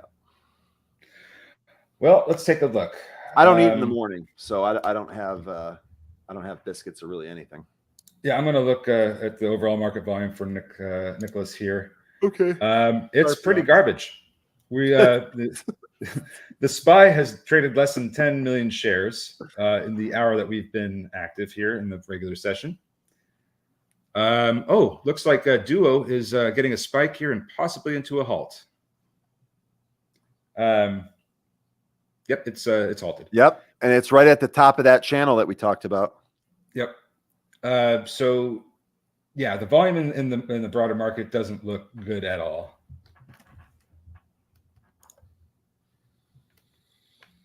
And it hasn't for some time. That's the other thing. I would not go to a Red Lobster in Arizona. ON continuing to go. This was with Jay. You were on this one, right? This one keeps going after earnings. Oh, Fairchild to the rescue. There you go, folks. You can let Red Lobster go bankrupt in peace. We will have cheddar biscuits in the future. Homemade ones at that.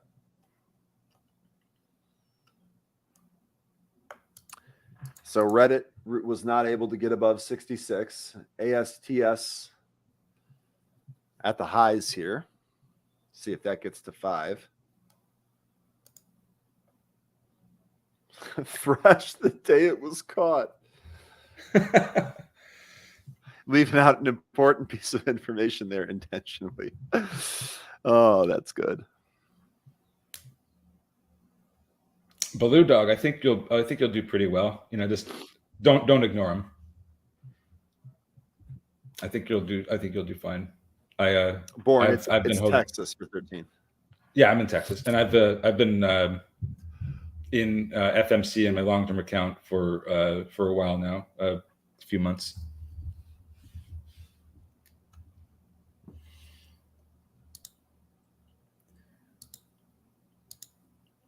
BNRG that did nothing. It did absolutely nothing. No, maybe it's one of those later today kind of stocks, because it does seem to have well, it looks like it's kind of getting support from the sideways consolidation it's been putting in for the past several days.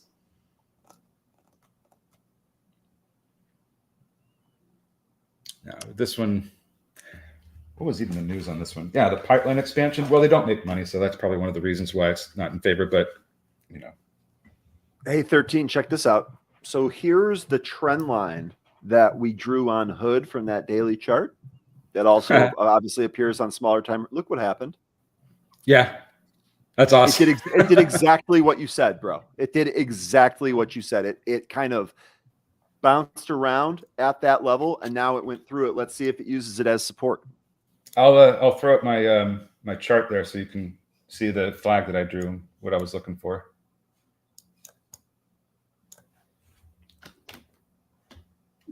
Okay.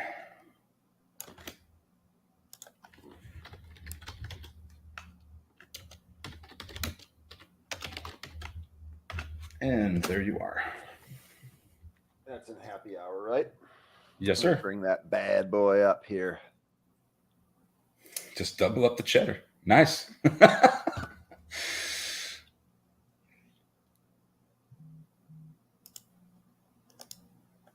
All right. What else is doing good? Oh, look at that. Look at that flag. So FFIE looks like this is going to try and go for 3 here.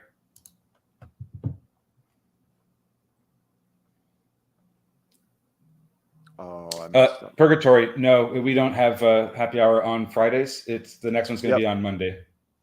We haven't had them this week as much. We only had on Monday and Tuesday because Ryan was traveling. I'm sorry. Yeah. I'm sorry. And here goes FFIE. We're going to try for that $3 break. We're going to do it, folks. I'm in the greater Houston area. FFIE going for 3. Cheddar. Oh, look at Wisdom go. I mean, were you surprised though? Baked, right?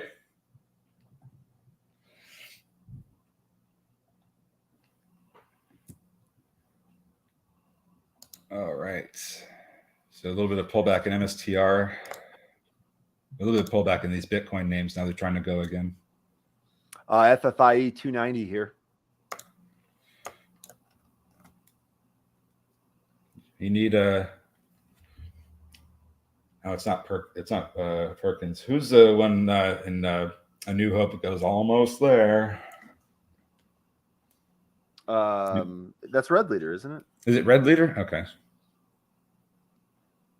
think so. You need that on the soundboard too. We're like waiting for a stock to cross almost there. And then when it breaks out, it's away.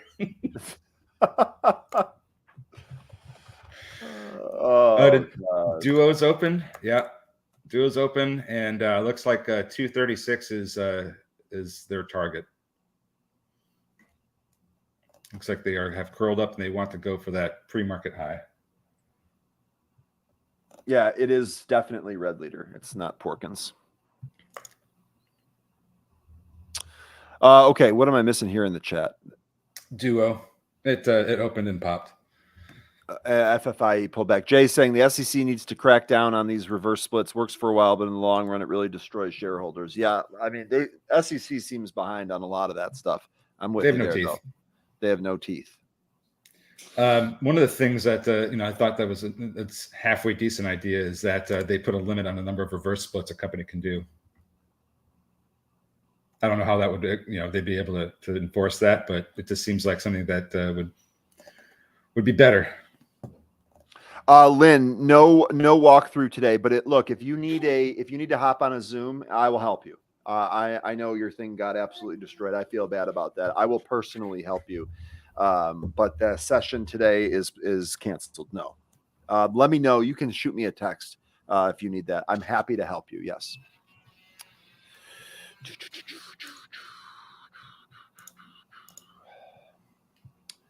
Okay.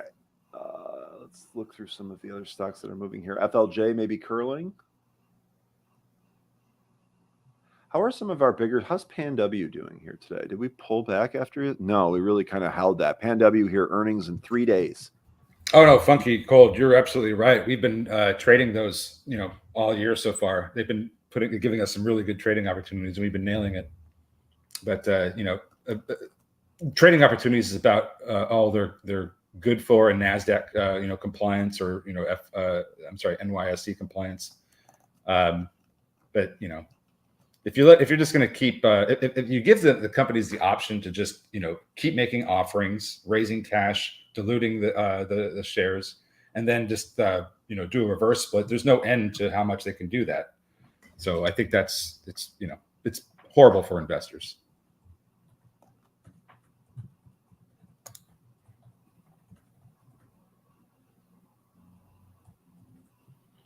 All right, FFIE. SGBX looks like Kraken is starting to curl here. We'll see if it takes out the VWAP there. SGBX got mentioned. I don't see it on the scanner here. Oost looks like it might be going for 4 there. SGBX does have it's at the pre-market highs. Yeah. Giddy up. 490. That seems like a good level to go to and break out of. But Jay Rice, Scheffler went from a jail cell this morning to making birdie on the first hole. Man, some people are just built different. I don't know what else to say. That dude is unreal. He started yesterday with an eagle. See, glad to see him back out there. Everybody can turn their life around. I mean, the whole thing is ridiculous. When the dust settles from this, look, I am a law enforcement fan, and I've got law enforcement friends. But let me tell you something, man. Louisville PD is going to have a black eye when all of the dust settles on this one. That's all I'm going to say. EBS approaching well, actually, we did get up there. We got up to the intraday high of 567, and looks like we're poised to take it out.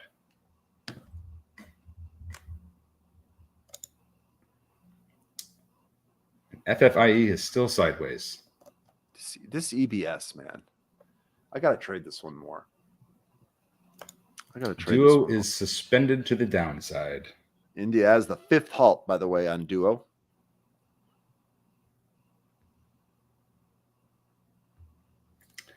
It has been a blessing. What has been a blessing? Just kidding. I know you mean IT. Gartner had a really nice bounce off its 200-day SMA. Like, that's a really good bounce.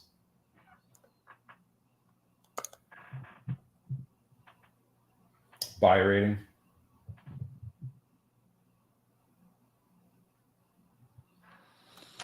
Nice. I don't know what this company does. Sally, she's a keeper on EBS, indeed. Oh, okay. So that's why it has the ticker IT. It's a information technology. Okay. I mean, it looks like a good company. Or as some of the folks in Happy Hour would say, a real company.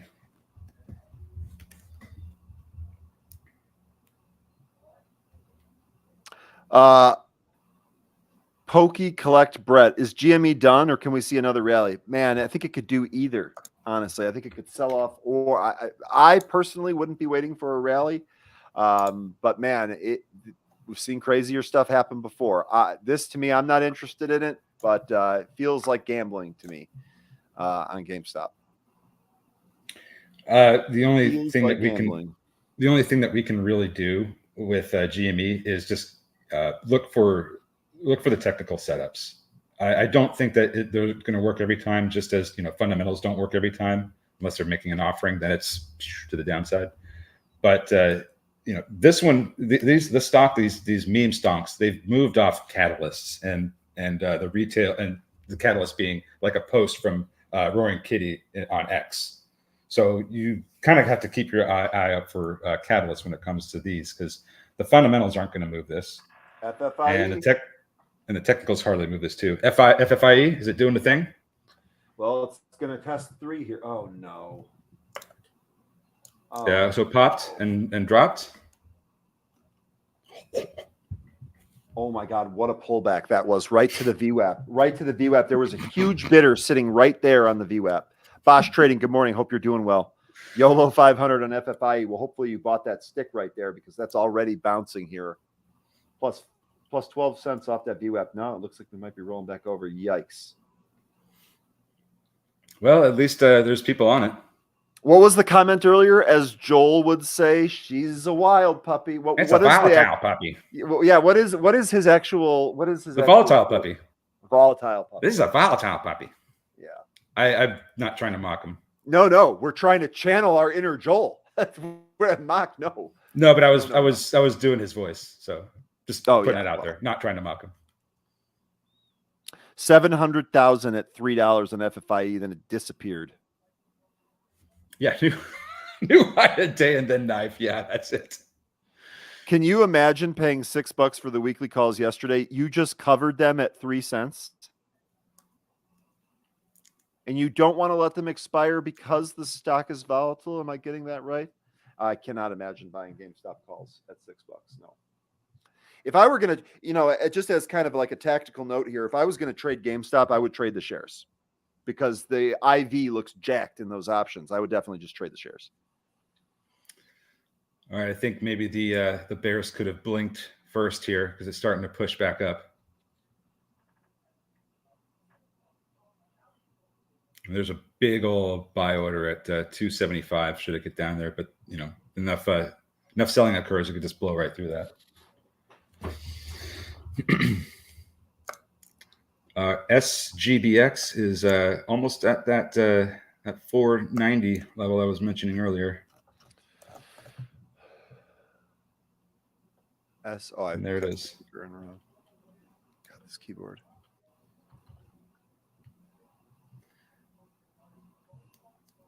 All right, FFIE, what are you going to do? Tom says it might crash today, and it could. I wouldn't be surprised if it did. Me either. We just got that rip up to 3 and then a big yank. I think this is trying to build and go higher here. They're bringing in bids. Mm-hmm. It's fun. It's fun to watch the fight. Even though it's just a bunch of numbers, you know what's happening behind those numbers. Chew bubblegum and break hearts. STFU, you out of bubblegum?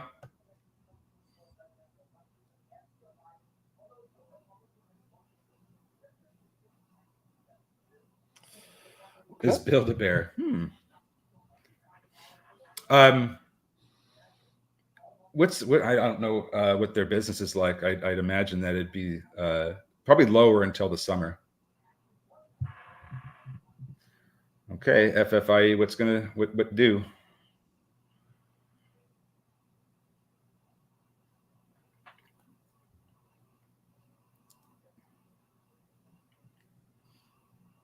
Just looking at some other ones. Yeah, I was looking around. Every time I glance over here at the level 2 for FFIE, I seem to just see a bunch of buys flash on it. RCRT still curling up to the VWAP. The intraday high on that one is 258.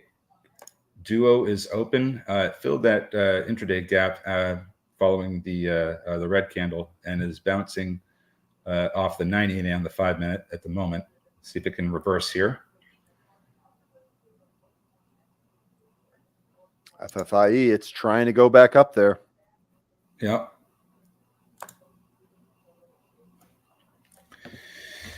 Okay. Bitcoin names are going sideways or looking weak.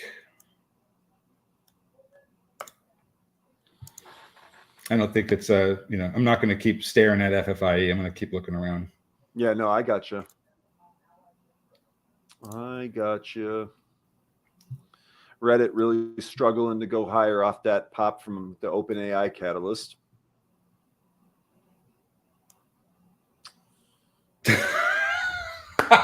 And Wisdom, we'll all put a Chicago shirt on it. What did I miss? We should all build a bear and send to Ryan, and he can sit in the middle of all of them like E.T. in the movie. I'm not even sure how to address that. It's easy. You're a Bears fan. That's true. Ryan's head would be floating amongst a bunch of stuffed bears. I mean, I'm not going to lie. This would actually make for kind of a funny picture. I'm not completely against making fun of myself with something like that. What the hell am I going to do with a bunch of teddy bears when we're done doing this picture, folks? I mean, I'm going to have to like donate them to some charity or something like that. And then I feel bad that you folks did something nice. I mean, we haven't thought this one all the way through. That's what I think. Just put them in a special storage Tupperware and you'll be good. And just right on the top, I heart the chat. TLT, looking at that one, that does look like it's about to move over its 200-day SMA. We're trying to. Give the bears to homeless children. That would be, yeah, give the bears to kids, but not out of the back of a van. Good call. Good call. Give them bears at a Vikings game. now, if you guys are talking about doing this and you sign them and sending them to a children's hospital, I'm all about supporting something like that. I would love to be involved in something like that. If you can make some kids' days, that would be something else. I'd be like, wow, thanks. Who's Benzinga? No, yeah, who's this Ryan guy? Why do they call him a bear? I don't. But I'll take the stuff. I'll take the teddy bear. Duo still trying to push up to that regular session high of 210.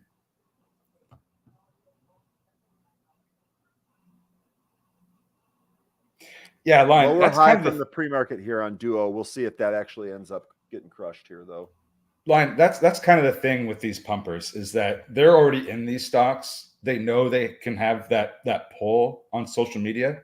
So what they'll do is they'll just buy, get really well positioned, and then say, "Hey, I like this company," and it just rockets. And while it's going up, they're the ones selling to the people buying it.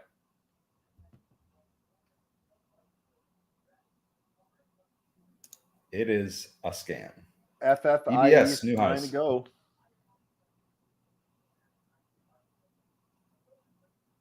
And don't forget, folks, we do have Anne-Marie coming up here at 11. So we're going to talk about get your options trades ready. See what Anne-Marie thinks about what's going on and what else we can trade here.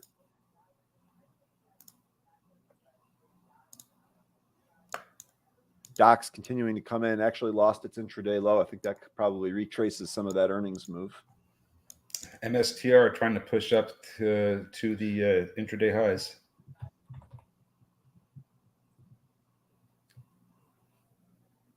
Careful of a double top. I was going to say MSTR. I wonder what those calls look like.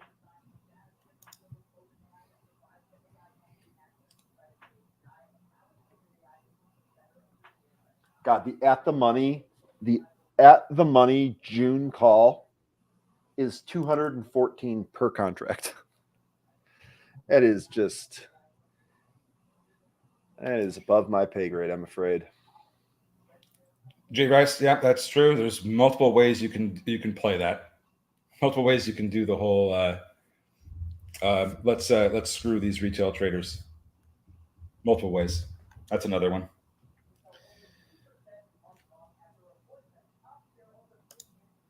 And there goes EBS. Did you end up trading this one? Me? Mm-hmm.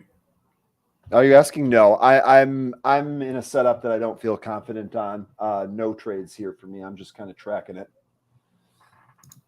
No new day trades here for me. I will still manage the swings here. And actually I'm doing all right on some of those swings. By the way, I know we haven't talked about this one in a while. We talked about it, I think, the last day that it really had a really steep sell-off. Let me make sure we got time here. Okay, we do. This is PWP. Remember, we bought this one just in kind of small size, just on the fact that members of Congress were buying this. This was a Josh Gottheimer buy.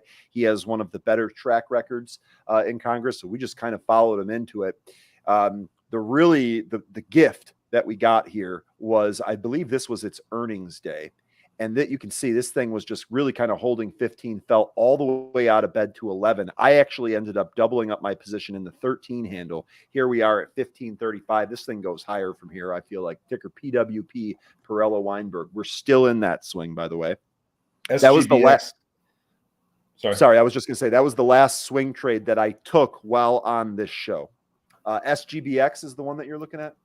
Yeah, they popped up. This one popped above the 490 level that I had mentioned. It got as high as 511, and it came back in. Got support from that 490. I'm going to want to see that hold, the price hold above 490. And if we do get that hold above 490 for maybe the next 10, 15 minutes or so, then the next upside target I have is 575. Let's see if we can get up there. Okay, let's see if we get a 5 pop here. Yeah.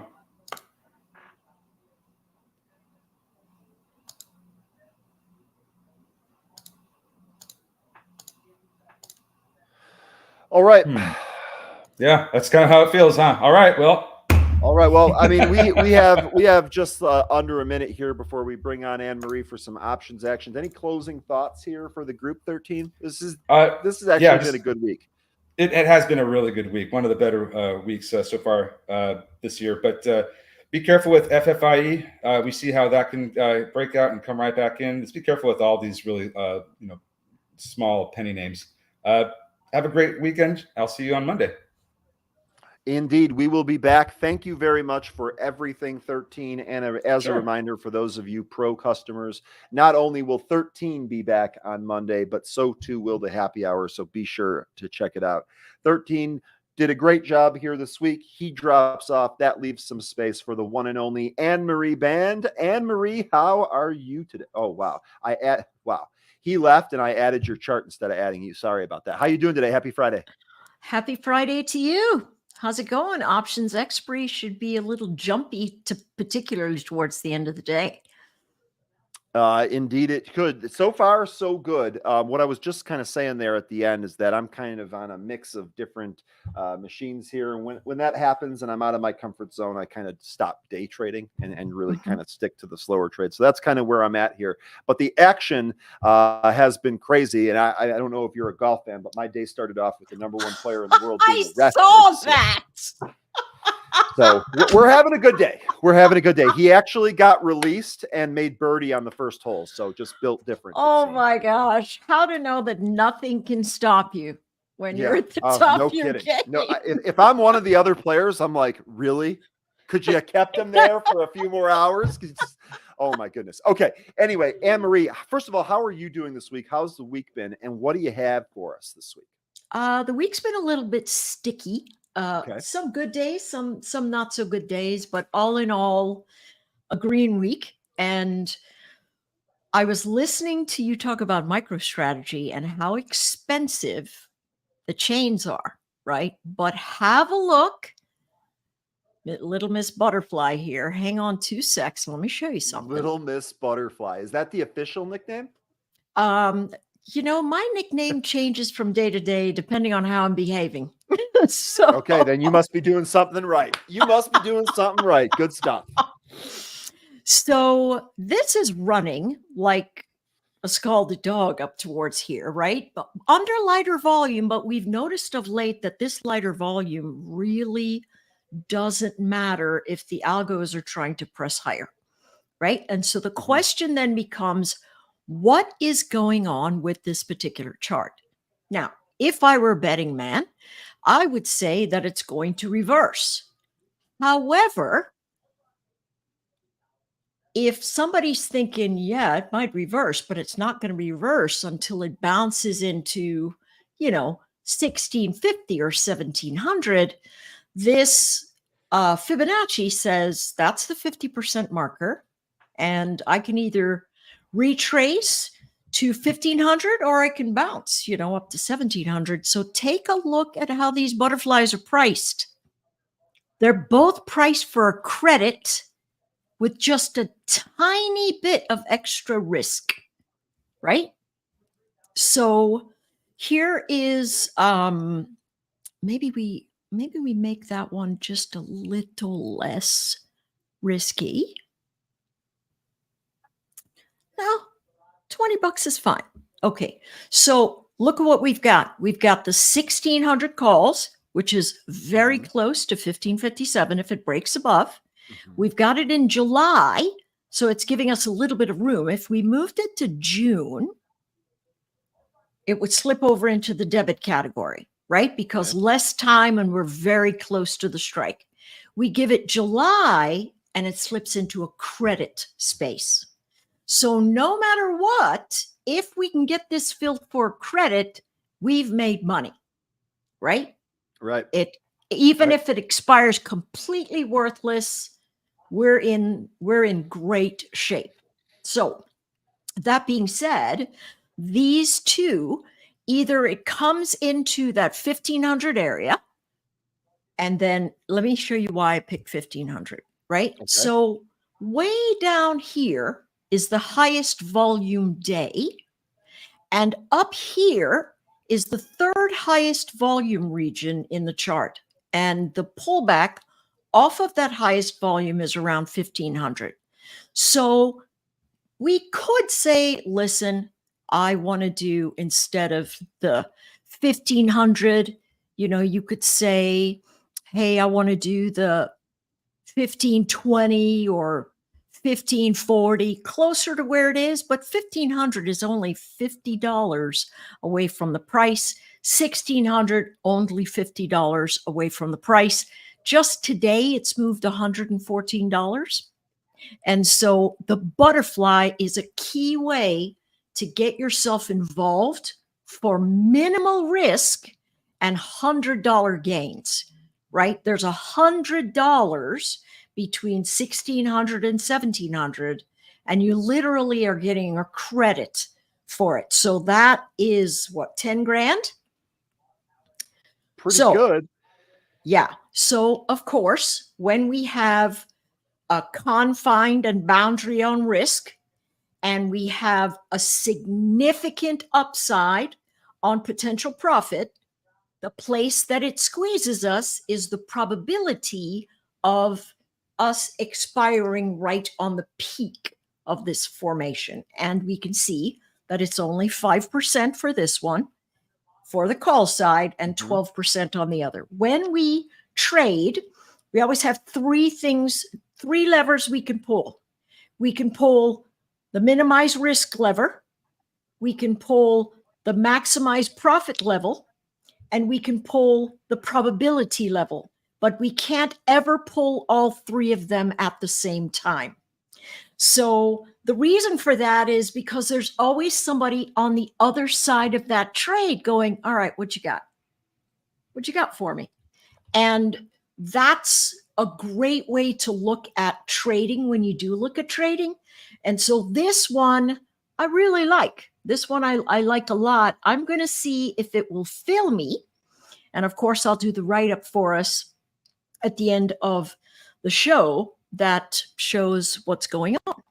Now, Anne-Marie, I wanted to ask you about that, you getting filled here on this potential trade, because one of the things that I noticed when you were breaking it down there is that you've actually flipped from debit to credit here. And the price here that you've had, this has kind of been going all over the place. Now, is this because of the extreme pricing of these particular contracts, or the spread maybe between them? Okay. Yes. So if you want them to fill, you can go in and put the limit order in. It'll do whatever, right? If you put this in for 30 cents right now, right?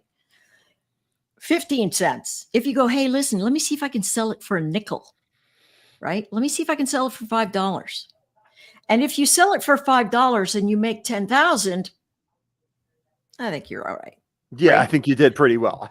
So if you are looking for the price action event that will give you the best fill, I say, see if you can get it in there for a credit of at least $1 and let it sit there all day. Okay. You don't got to rush it. This is all the way into July. Okay. Remember, we have to think of ourselves as bargain shoppers wherever we are. And Yep. we've got to look at the market in a way where we go, am I getting this on sale? How am I making money right here? And so that is something that I would say there. Now, this morning, let me ask Go you ahead. one more Yeah. quick question there before we move on. Now, you Of said course. that you'd leave it open there and you'd let it sit there all day. Are you Yeah. canceling this at the end of the day, or might you leave this trade open for several days since we're looking out to July in order to get filled? Absolutely, you can leave it on for several days, Okay. but you would just need to choose GTC Good till in the cancel. way that your platform executes, or the trade will go away at the end of the day. Okay. All So right. there you go. So you can leave these trades open if they don't fill in one day. Sometimes we get questions about Absolutely. that with these, Yeah. but good stuff. Yeah, absolutely. Leave my. I've left trades on for 4 or 5 days, Okay. and they have eventually filled. What the Okay, market cool. maker has to do is go, all right, do I have enough of a spread elsewhere that I'm going to allow this to fill? Mhm. Because remember, when we try to get this for a credit, the market maker is assuming, holy cow, I've got to shift this on them in a very specific way so I can win. Because we're collecting the credit and the probabilities are already on our favor for just being green, not being green up at the top of the range, but just being green. Sure. Okay. So that's the first one. This morning on pre-market prep, the day I was on pre-market prep the day before, and I said, hey, listen, folks, I know everybody's all crazy about China, but I'm telling you, you need to buy the dip here, not buy the breakout and think it's going to hold. So today, Dennis came on and he went, they're literally the cheapest global market that there is.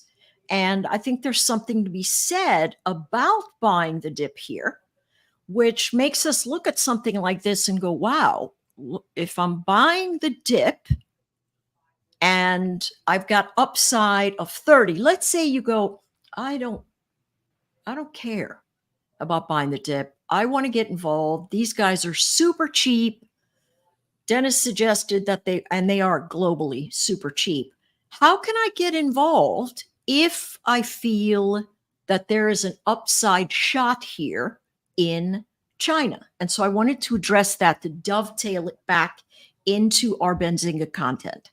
And if you want to dig around there, go to pre-market prep and speed along a little bit, and you'll hear Dennis and AB talking about what to do with China. So notice how gappy this chart is. Gap, gap, gap, gap, gap. Yep. Absolutely the most gappy thing ever. It's sitting now here, just above this spike. And we could look at this and go, well, is this kind of an elephant man inverted head and shoulders pattern? A scary looking guy you don't want to pass on the street, inverted shoulders, head and shoulders pattern, potentially, but there's a lot to prove there. And so the way that you can do that is with an option. And you can say to yourself, all right, if all the stimulus that China has going on is going to lift their market by default, what should we be seeing? We should be seeing a significant press forward in motion over time. And we have no idea which direction it'll go.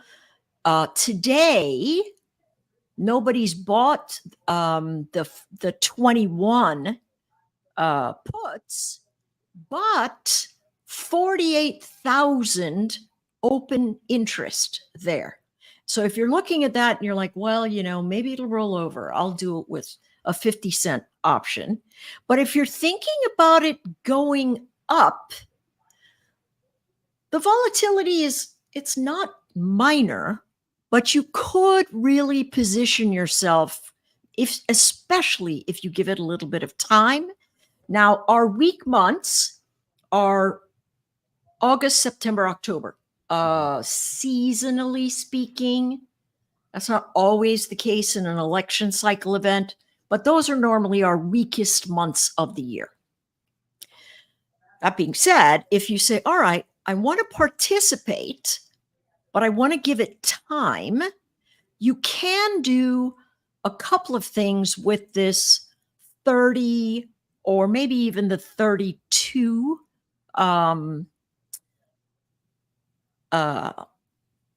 calendar spread. And so here's what you would do. You would you take the August, right? But in July, you could sell the 32 or you could sell the 31s. If you did, it'd be free. Isn't that interesting?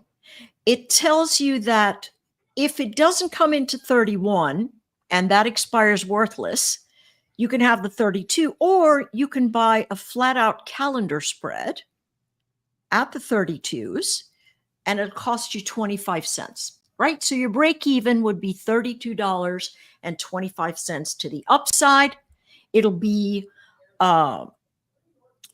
just a flat call spread if the 32s expire worthless in July.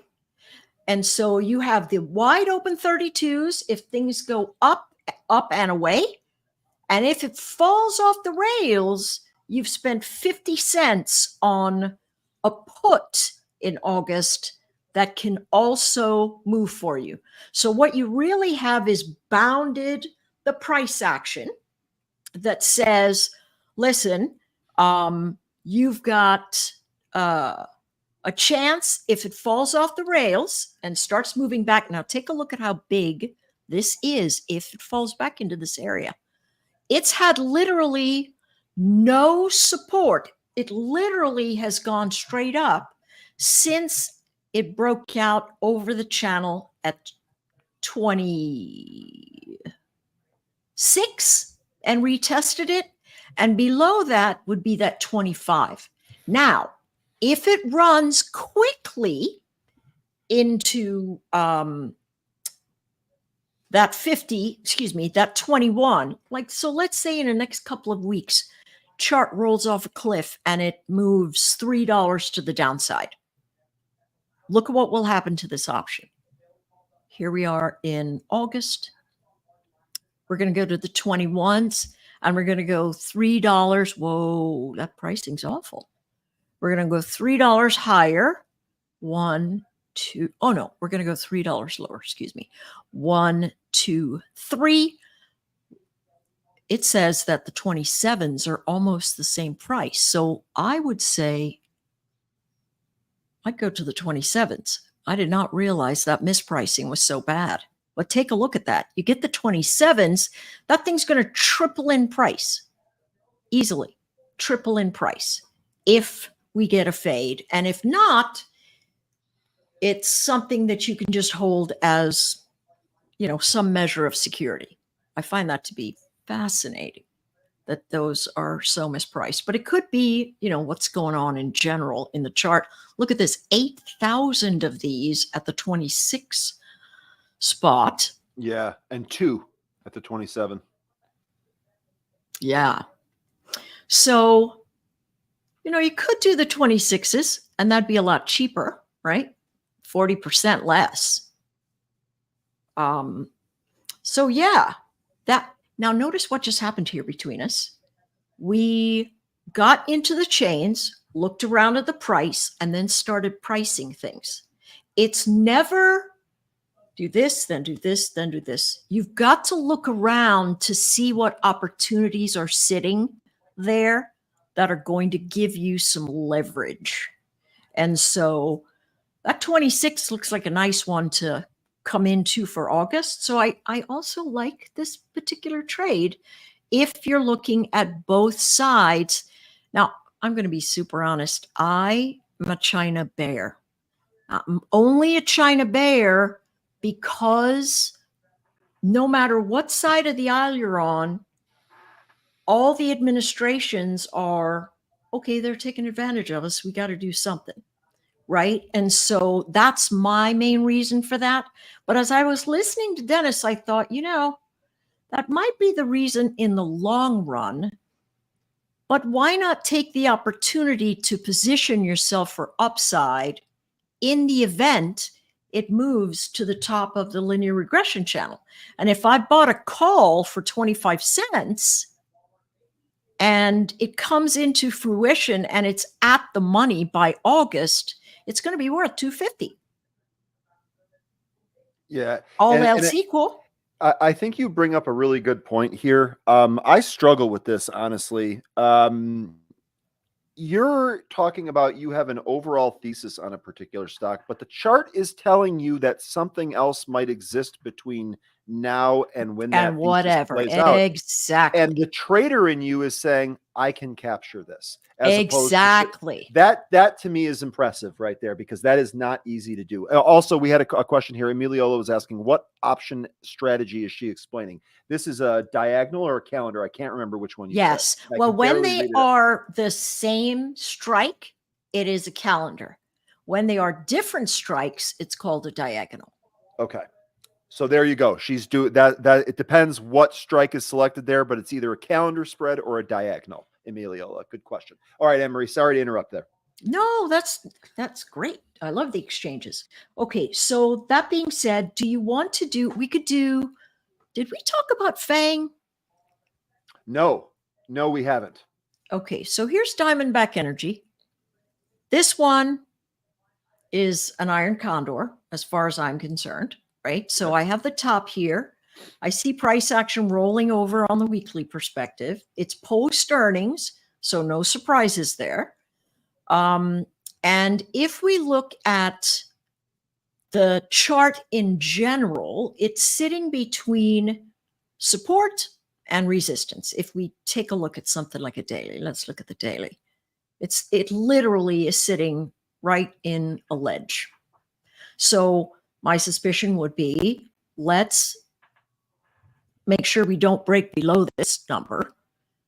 So let me put an alert there while I'm thinking of it. Okay. And let's not break above the 211.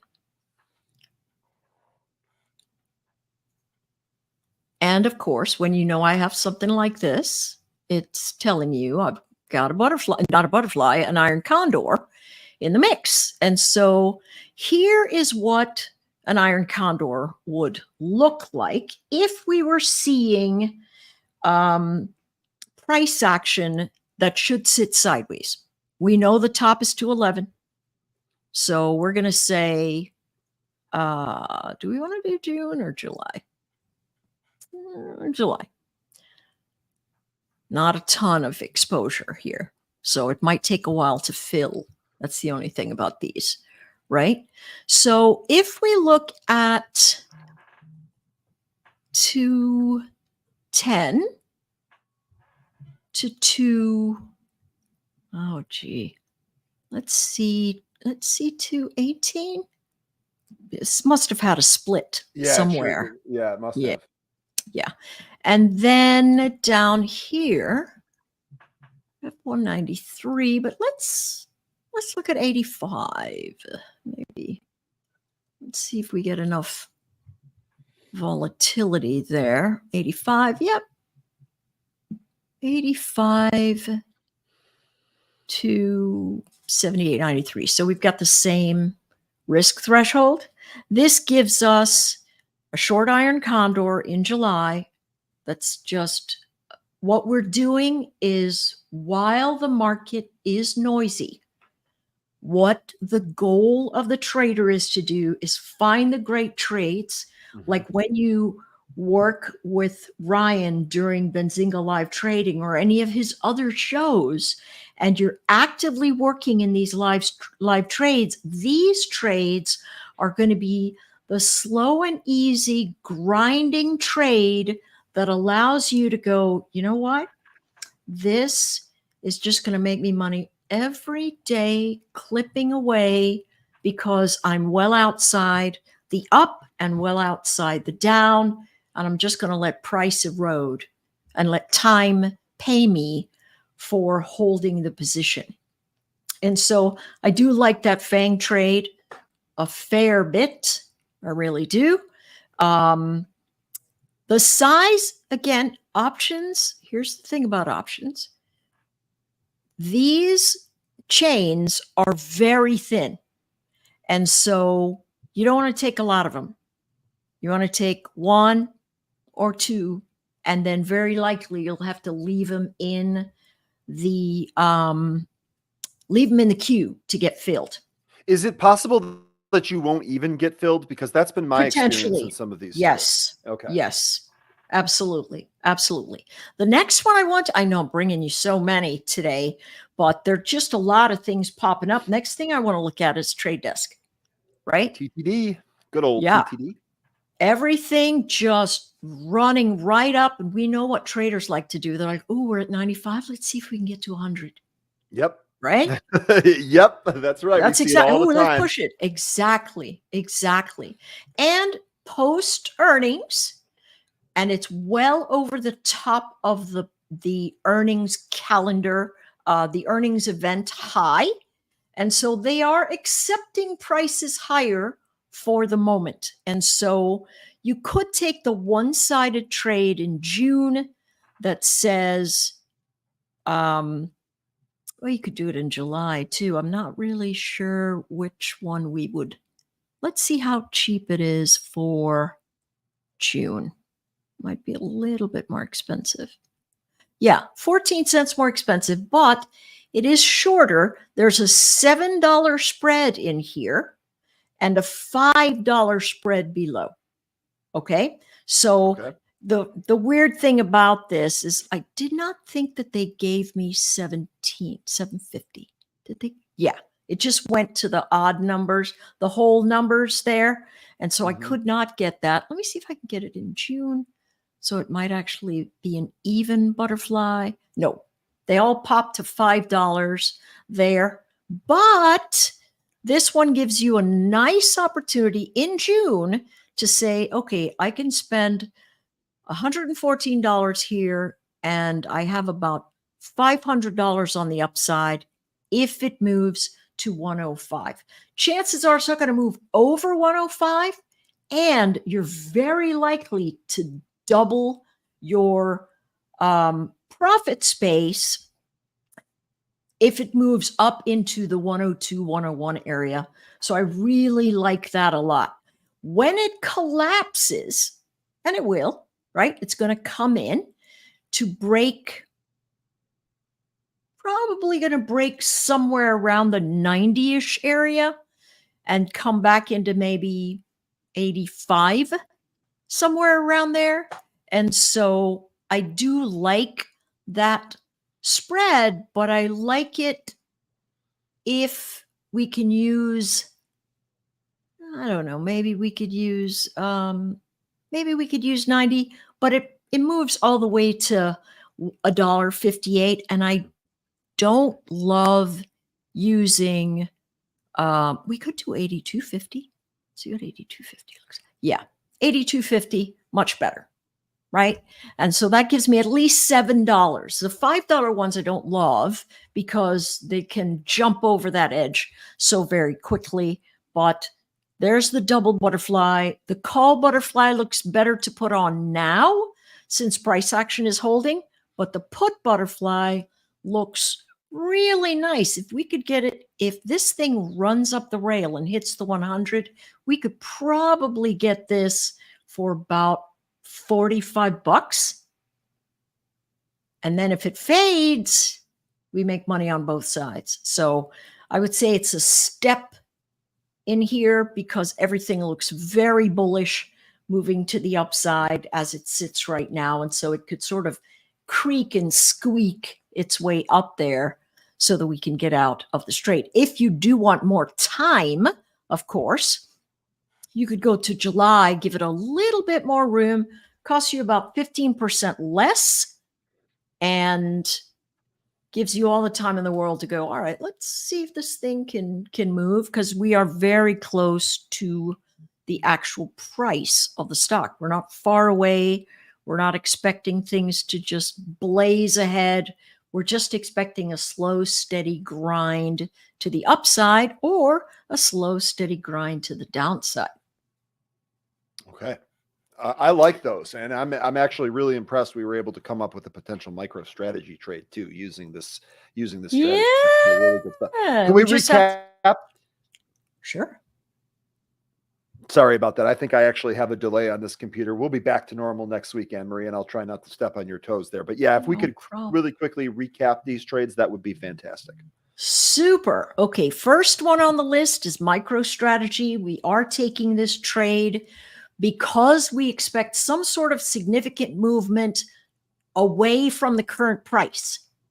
And so what we're thinking about is if it's upside, we want to choose the 1600 call to creep into with a likely stop area around 1700, or we expect it to fade and come down to 1500, at which point we would expect it to stall out at about 1400. And we want to give this about 60 days to work. It gives us a credit in both environments. And so that is very sweet. For FXI, we're piggybacking off of this premise that, hey, we have some price action that could work in a number of different ways for us. It could go up, it could go down. If we want to position on the side of the positive side, we take the calendar spread, gives it a little time to wiggle around. And then for August, we can look at the 32 calls, and that comes in at 24 cents. If this thing moves to the top of its channel, it's got about 35 as that initial target, and it could go much higher if things turn around for China. If, in fact, it pulls off of this zone, it's going to give us a little bit of downside pressure to the the upside of our instrument here, the put. And so we could easily make 200-400% here if it fades. So the big thing you have to manage is how many am I going to take so that I don't bet the farm and end up having to feed the pigeons. Always something we have to worry about. Really good potential profit on that. Yeah, absolutely. FANG is the trade that may have the most trouble filling because it's got a very thin volume formation going on, but it does give us 250 of a credit with a very, very nice setup for FANG to be sitting sideways. The premise is I want it to sit sideways over the long haul. And then the last one, Trade Desk, and that says, whoopsie, TTD. And that says, hey, we're going to be moving away from this price action over the next 60 days. We could move a little bit up. We could move a little bit down. I want to capture either of those moves and potentially both if price action gets volatile. Okay. 1 minute over. Hey, we did it. You packed a lot into that half hour. And look at this. Zunaid's showing up right at the perfect time. He's got a habit of doing that. What's going on, Anne-Marie? How are you? What's up? I love it. Oh, my gosh. I totally love your ticker name. Wait, what's my... Oh, my handle? Yeah. Oh, Made yeah. in India? It's true. It's true. I had one person who saw that, and they're like, so where were you born? And I was like, you can't be serious. Like, Ohio. How about Ohio? Ohio. Maybe means the region. Yeah. I don't know. But I've been to India. Beautiful. Yeah? How long ago? About 6 years ago. I went to Goa, and I went to Chennai, and I went to Agra, and I went to Delhi, and I went to Pondicherry. Than I have in the past 20 years. Every time I talk to people, they say the same thing. I've lived there all my life. I've never been to Pondicherry. I haven't. Yeah. So, yeah. Actually, it's funny. My sister was just at a month-long yoga retreat in Boa, I think at the beginning of this year. So, Goa is really nice. Heard good things. It's lovely. Yeah. It's very, very. Pondicherry is, remember the show Life of Pi? Yes. Do you remember that movie? Yeah. Oh my gosh. Well, that was filmed at Palantir. So Did not know that. yeah. Always fun facts and some options trade. Appreciate you, of I course. was going to say Right. she's going to give you options trades and random facts. How about that? Where else? That I didn't even know. I mean, I suck at trivia, so I would have failed at Indian trivia fun facts, no question. But thank you both so much. Appreciate it. Of course, chat. I if love you wanna- guys. Take it Yes, easy. absolutely. You want to get more trade Have a ideas great from Anne weekend. Marie? Join the chat room. Take care, both of you. Safe travels, Ryan. All right, we will continue the options actions. Hopefully you enjoy the trade ideas that you got there. And now we will go. See, I always do this. Why do I got to figure out what I do wrong. There we go. All right, now we're going to go ahead and talk some options with Sandy. So let's go ahead and bring her on. Sandy, how's it going? Good. How are you guys doing? I am doing great, man. I need to know if we will ever get an options strategy wrong, because I feel like we're 4-0 so far. We had Baba, we had Microsoft, but of course, before we get to more trade ideas, this is options trading made simple with Sandy. Welcome back, traders. This is Sandra with Trading Made Simple. I'm here to show you short-term proven strategies. People think trading is a one-size-fit-all market. It's not. We live trade and train daily. Let's talk trading. All right, I just Sandy, love that opening. I need to hire your guy like right away. Kunal's great at what he does, no question about it. Matter of fact, I need to have him drop some more things for us, but I'm going to go ahead and share your charts. If you could give us a recap in what we traded last week that was profitable. Okay, we can spend some time on that, and we can talk about I- future ideas as well. I wasn't sure, like when I email you and say, hey, are you going to take your profit? What are you doing? No, I love those because I'll be honest. I'll be completely honest. I rarely use my Thinkorswim. It's only on this show that I do it. It's just because I don't trade as much funny. anymore. So you actually remind me to be like, oh, did you know you're making money? It's like, oh shit, I am. That's right. That's so right. I always appreciate those reminders. I'm like, oh, that's lunch and dinner. That's nice. Yeah, so I was really trying to. It's hard to actually keep the trade on for the entire week. So for those Yeah. of you out there that are just doing these debit spreads and you're just getting used to them, really when you start, getting into the money by 50% or above, often great to take profit. For Baba and Microsoft, we woke up on Monday and had a profit on both of them at approximately, I think it was like 60 or 80%. I had multiple contracts, so I took a couple off. Now, I just took off my last one off of Microsoft, but it ended up being like 170% profit. So very cool. If you have a small account and you don't have diamond hands, or you just don't have a lot of time in your schedule to monitor your trades manually, this is a very easy strategy to be able to get into a trade and create some income weekly. As you can tell, we're doing this weekly, and you can make some money off of this. And so I always find it interesting that the platforms will allow you to buy calls and buy puts, but you need that tier authorization to do spreads, right? For sure. And I find it interesting because they're actually higher probability trades with less risk, and a lot of people just don't know that. So start looking into that if you haven't already. But Microsoft here, we took a dip today, but because of our spread, we just needed to stay above 417 and 417.50. And because we did, we were able to capitalize on that. And that's really what you're saying in your spread is that, hey, I just want to stay above a certain level. And as time passes, you're making money while it's staying above that level. Now, Baba was a different story. Baba got into profit and then took a dip. And I took some profits off of Baba. I exited when we broke our little level. Oh, that's interesting. Thinkorswim was a little slow. All right. We broke that. I think it was 80-81 level. We broke our 80 level, and I got out of it for a couple days. But as soon I set an alert for, hey, if this breaks above 80 again, let me know. It broke above 80 just a couple days ago, right here. I got back in, same exact spread that we did on Friday, and today exited with 100%.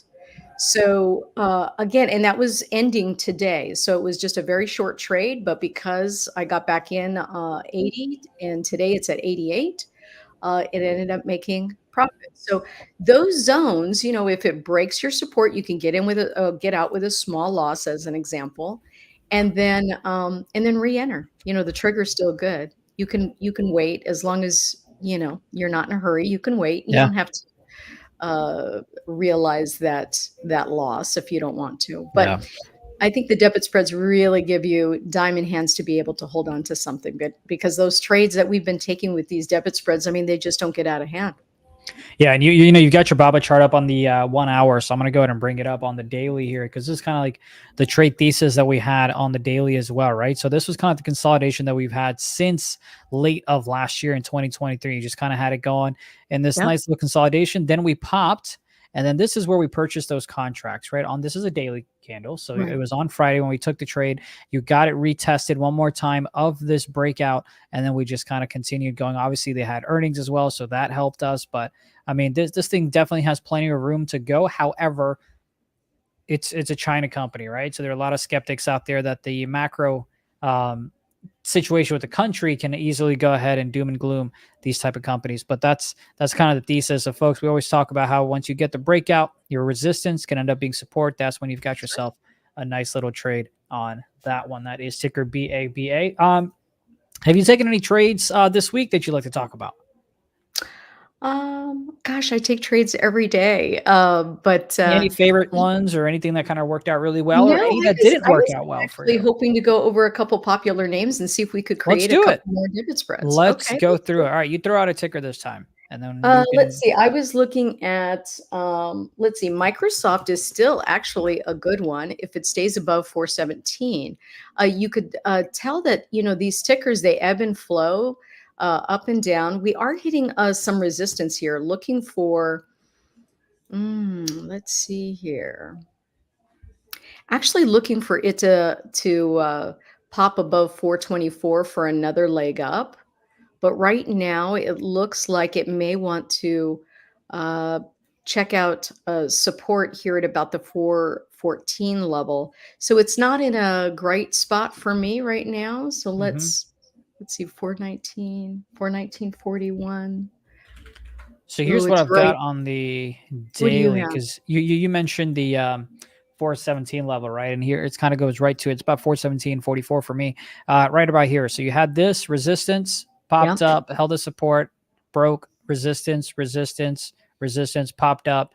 Now we get to see if it's going to hold a support. So it's not the cleanest of all the trades that I've ever taken. However, it is still respecting it quite a bit. But of course, you do have earnings coming up way out in July, because they just went ahead and reported their Q1s in late April. So that's kind of what I've got in terms of. I know you like these earnings trades. You have anything on watch for earnings, and we can go through that? Yeah. So the one, and I haven't really looked at it, so we'll kind of do it live. NVIDIA, I know we're doing at the end, right? Because I think 28th is their earnings, 22nd, because we plan on doing a show specifically for that. That's a tough setup too, right? Yeah, and you've got this break that you're kind of hoping for, right? For all-time highs. So for me, I think you can go ahead and get an earnings run up, but I believe I saw a report out there how some hedge fund or some fund out there is kind of exiting their position a little bit. They've enjoyed the ride, but they feel like, hey, you know, we may need this to pull back a little bit more for it to be attractive, which, I mean, look at the run that it's had, right? You did get a little bit of a pullback here. But obviously may not have been enough for some folks to still continue getting in. So for me, I think you'd be okay if you wanted to kind of do a call spread to kind of get some upside in hopes that it would pass 1,000. But I enjoy playing like the run-ups and maybe taking a bit of a risk on the earnings side, but I don't exactly have the greatest trade available for this. However, if we go back and take a look left, you do have resistance here, resistance, we popped up. So now you would hope that this 922.59, call it 922, would go ahead and hold as support, bounce, and then maybe get up to the 950s, 960s or so before we actually end up reporting on May 22nd. So that's kind of what I'm thinking.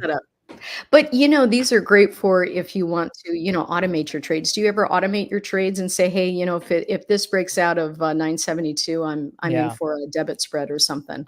So E-Trade Pro has this feature, and I haven't used it again just because I don't trade much, but I haven't used it lately because I don't trade much, but it would kind of be like, hey, if this stock gets to 950, then execute this order where this is the entry price, this is a take profit, and this is a stop loss. I think it's called like I think it's like one cancel. It's like trigger OCO or something like that. Yes, it's one cancels the other. Yep. Thank you. And then, you can place those right off the bat, or you can do it if a certain event happens. So outside of that, nothing really there. But this FFIE, now I don't know if there's options here, but everyone's been talking about this one. What is this? I'm not familiar with this. Yeah.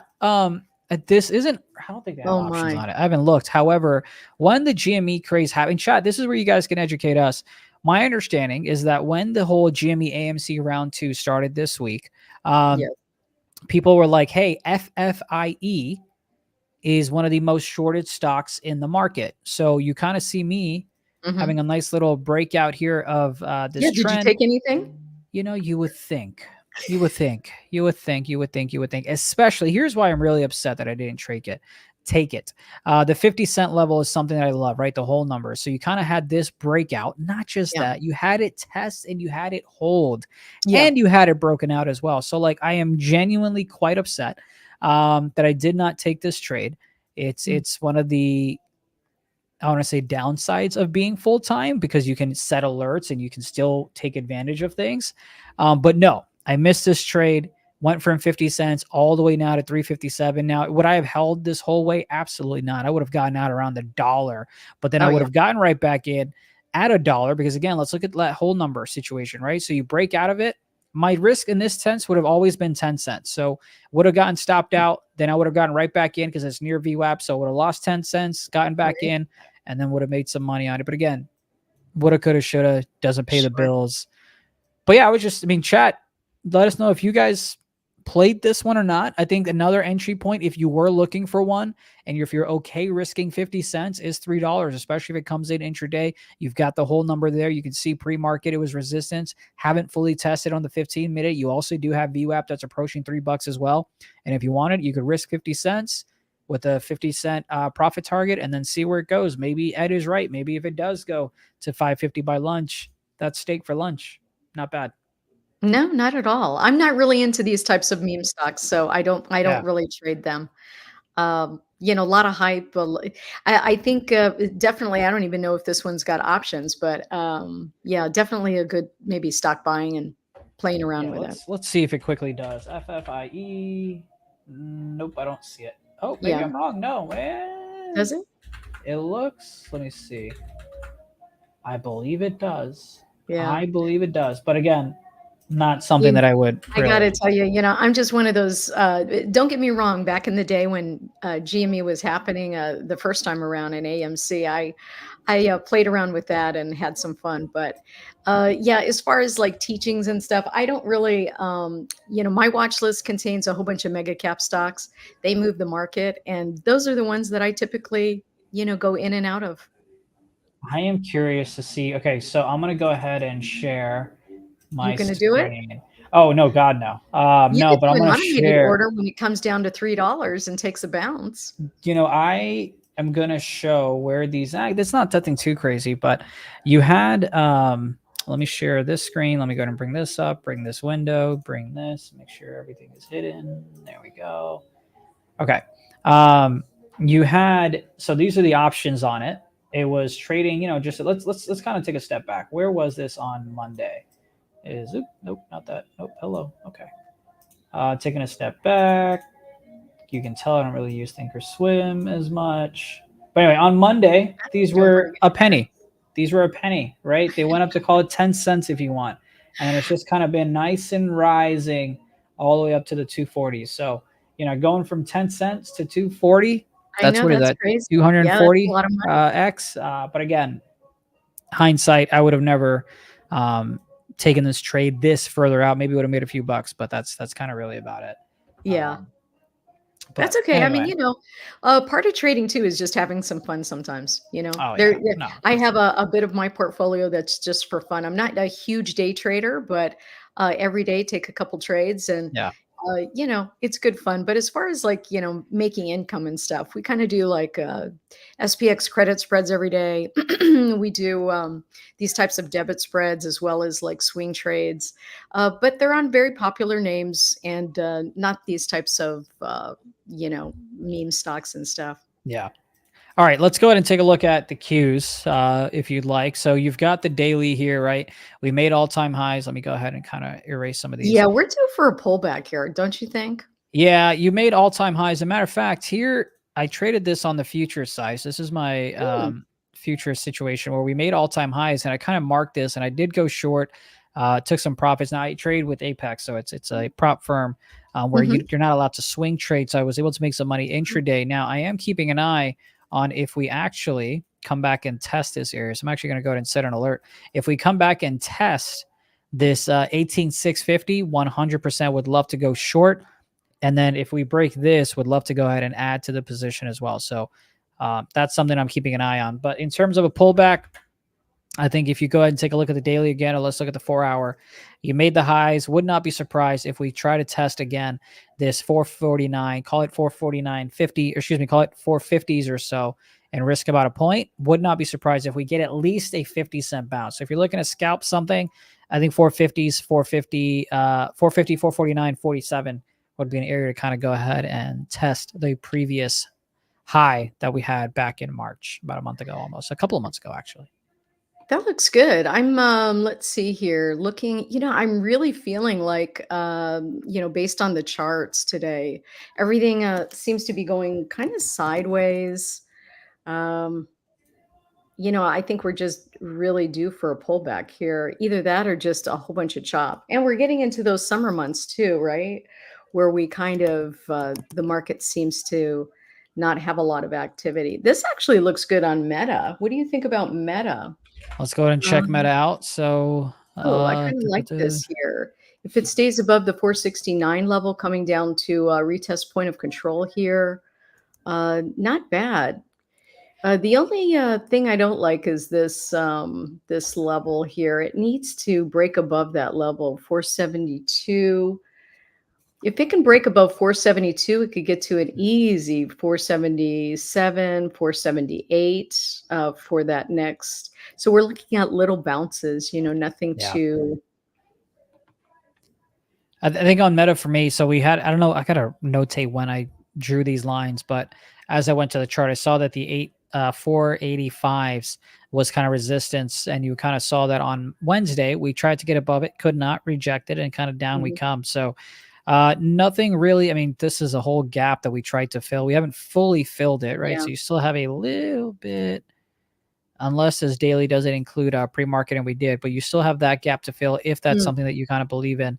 And of course, we barely missed the gap fill here to the upside, almost got it.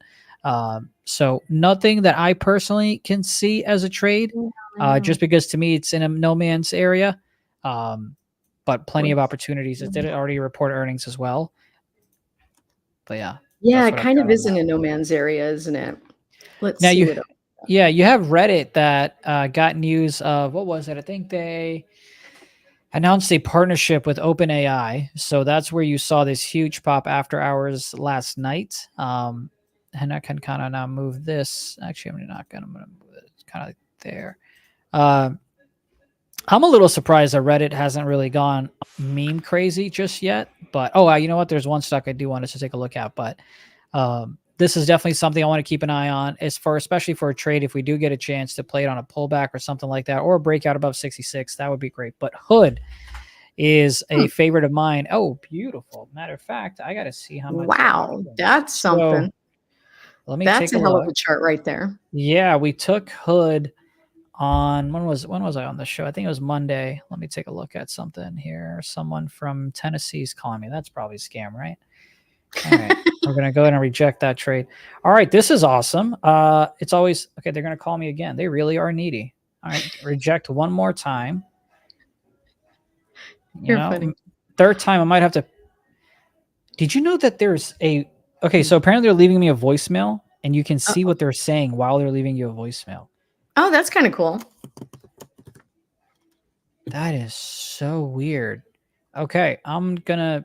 I don't know how to do anything with my phone right now. But so on, bro, like, stop. Okay, I accepted the call and hung up. But anyway, I think it was Monday or so, we took a trade. We took 5 contracts of Hood, 1750 calls that were expiring on May 31st. And this is one of those, again, where once you place a trade, I unfortunately forget about it. But now we wake up to realize we're up 230% and we're up $1,000. So Wow, that's always that's nice.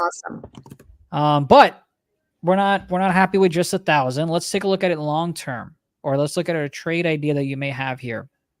I've got a little bit of resistance around this 2061, but what are you seeing in Hood, if anything, any trade idea that you can possibly cook up here for us? Oh my gosh. God, again, once in no man's land here. I think I would set an OCO here that, once it hits that 2060 area to take a put on this.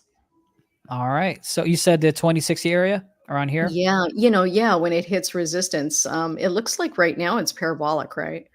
So at some point here, it's going to pull back. I'm thinking when it hits that resistance, it's so close. Like, how many pennies is it away from it? 31. 31 from 36. 2061. And then, of course, you do have this top tick.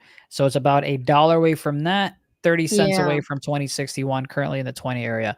What are you thinking? You thinking it's going to break through and make a new high? I think if we get, so Vlad went ahead and tweeted out sometime earlier this week, I believe it might have been on Monday night, that they traded approximately $5 billion worth.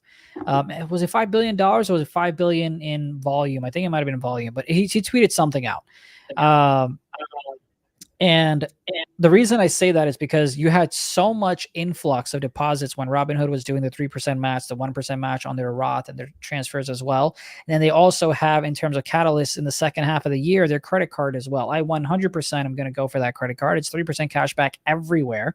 So it doesn't matter if you're buying gas, restaurants, trips, or whatever the case may be, hot dogs for $1.50 at Costco, you get 3% back. And I think that's huge, especially. Now, this is going to get some Americans in trouble. When you pay rent with a credit card, you get charged a 3% fee. So therefore, you kind of shouldn't do it because unless you need the funds, cash flow, you take a % or 2 hit in interest, if you will. Right, but it's given now you can pay rent with your credit card from Robinhood. The fees offset the rewards that you get, and you get yourself an additional 30 to 45 days to pay off that card, aka pay off your rent. Now, this is not financial advice. This is not rent advice. This is not landlord advice, whatever you want to call it, right? But I've always been street smart and not book smart. So these are the things that I think about. And my main point is I think there's a lot of catalysts ahead for Robinhood. Which is why I believe in the stock long term. I have a position built long term, but it's also why I took the position that I took, and thankfully we're up on it. But yeah. Well, then I'm thinking that last high with the wick over there, a break above that for a new high. Absolutely. Long, right? Absolutely. I mean, you have conviction on this. I feel like it's going to be definitely. Well, here we go. So we just got an alert. Let's see what the alert was about. Did it go ahead and test VWAP? It sure did. So here's what I'm going to do. I'm going to place a trade live. I got to figure out what my password is. So hang on a second. Give me about 10 seconds to log in, because my password has like capital letters, exclamation, at the rates, or a lot of random stuff. Okay. All right.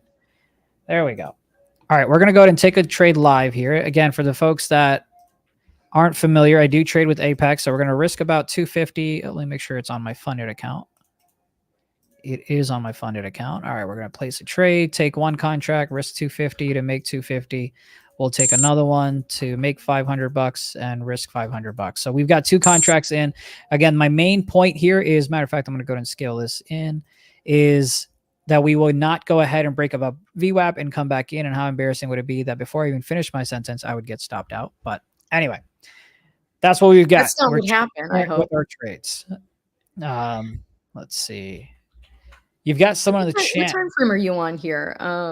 I was on the 15 when I just placed that trade. I was on the 15, and now we're testing up against VWAP, hoping for it to hold. Matter of fact, I might. Excuse me. Go back here.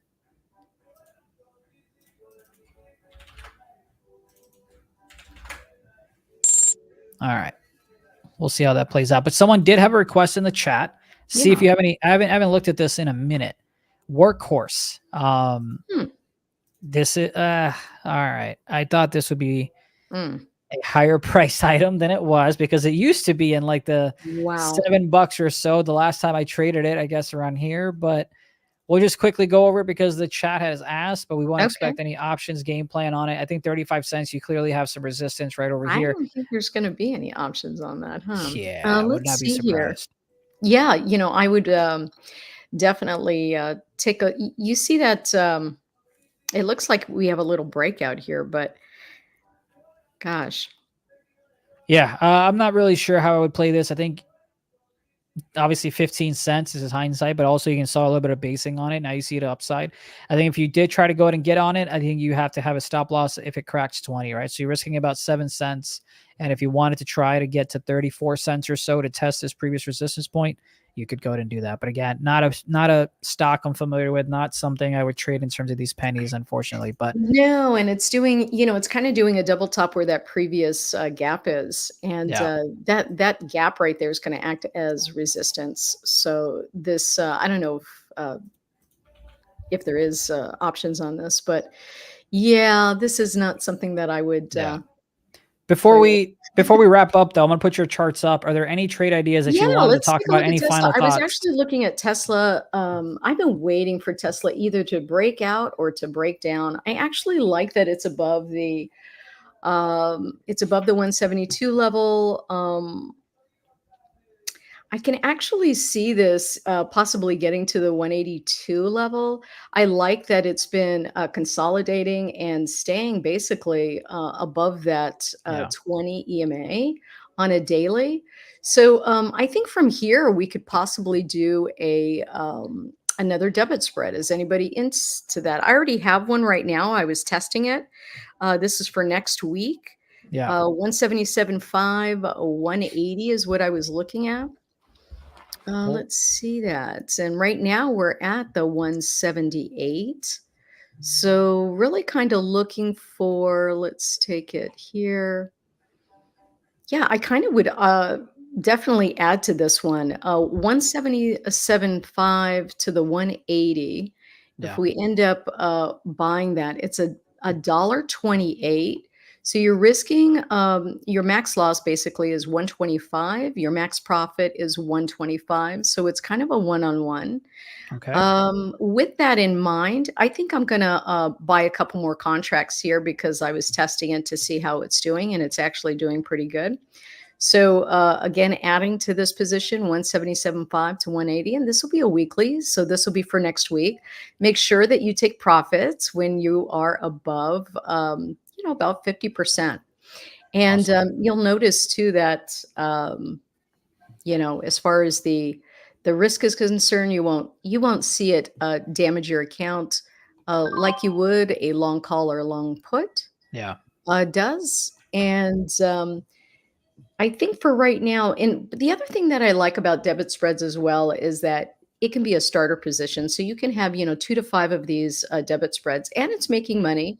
You don't have to stress out over it. But once you see, Tesla really start to take off, then I really think that, you could get yourself into a call situation and start really making some heavy money. But at least it kind of is a placeholder, so to speak, so that you can identify when this starts to break out. So I see that as one. What's another one? Let's take a look. I do. Yeah, I apologize. I went ahead and rambled too much about my hood position and why it's going to make me filthy rich. But tell the folks, paying rent on and don't forget, and paying I'm telling rent. you, someone clip that because that is a master class on cash flow. I don't know what you want to call it, but tell the folks real quick where they can find you for your trade on NVIDIA, and we'll see you next week after that. Yeah, just come take a look over at tradingmadesimple.org, and I'm here every trading day. Have a phone number on the site you could call if you want to talk to me about your trading plans. Nice. And hopefully we'll see if Tesla ends up being another winner. Perfect. Did you end up taking the trade or no? I did end up taking the trade, so we will go ahead and discuss that, I'm sure, via email, and we'll update the folks at home that sounds great, on guys. how it goes next week. Thank you so much for your time, as always, Sandra. We'll see you next week. Absolutely.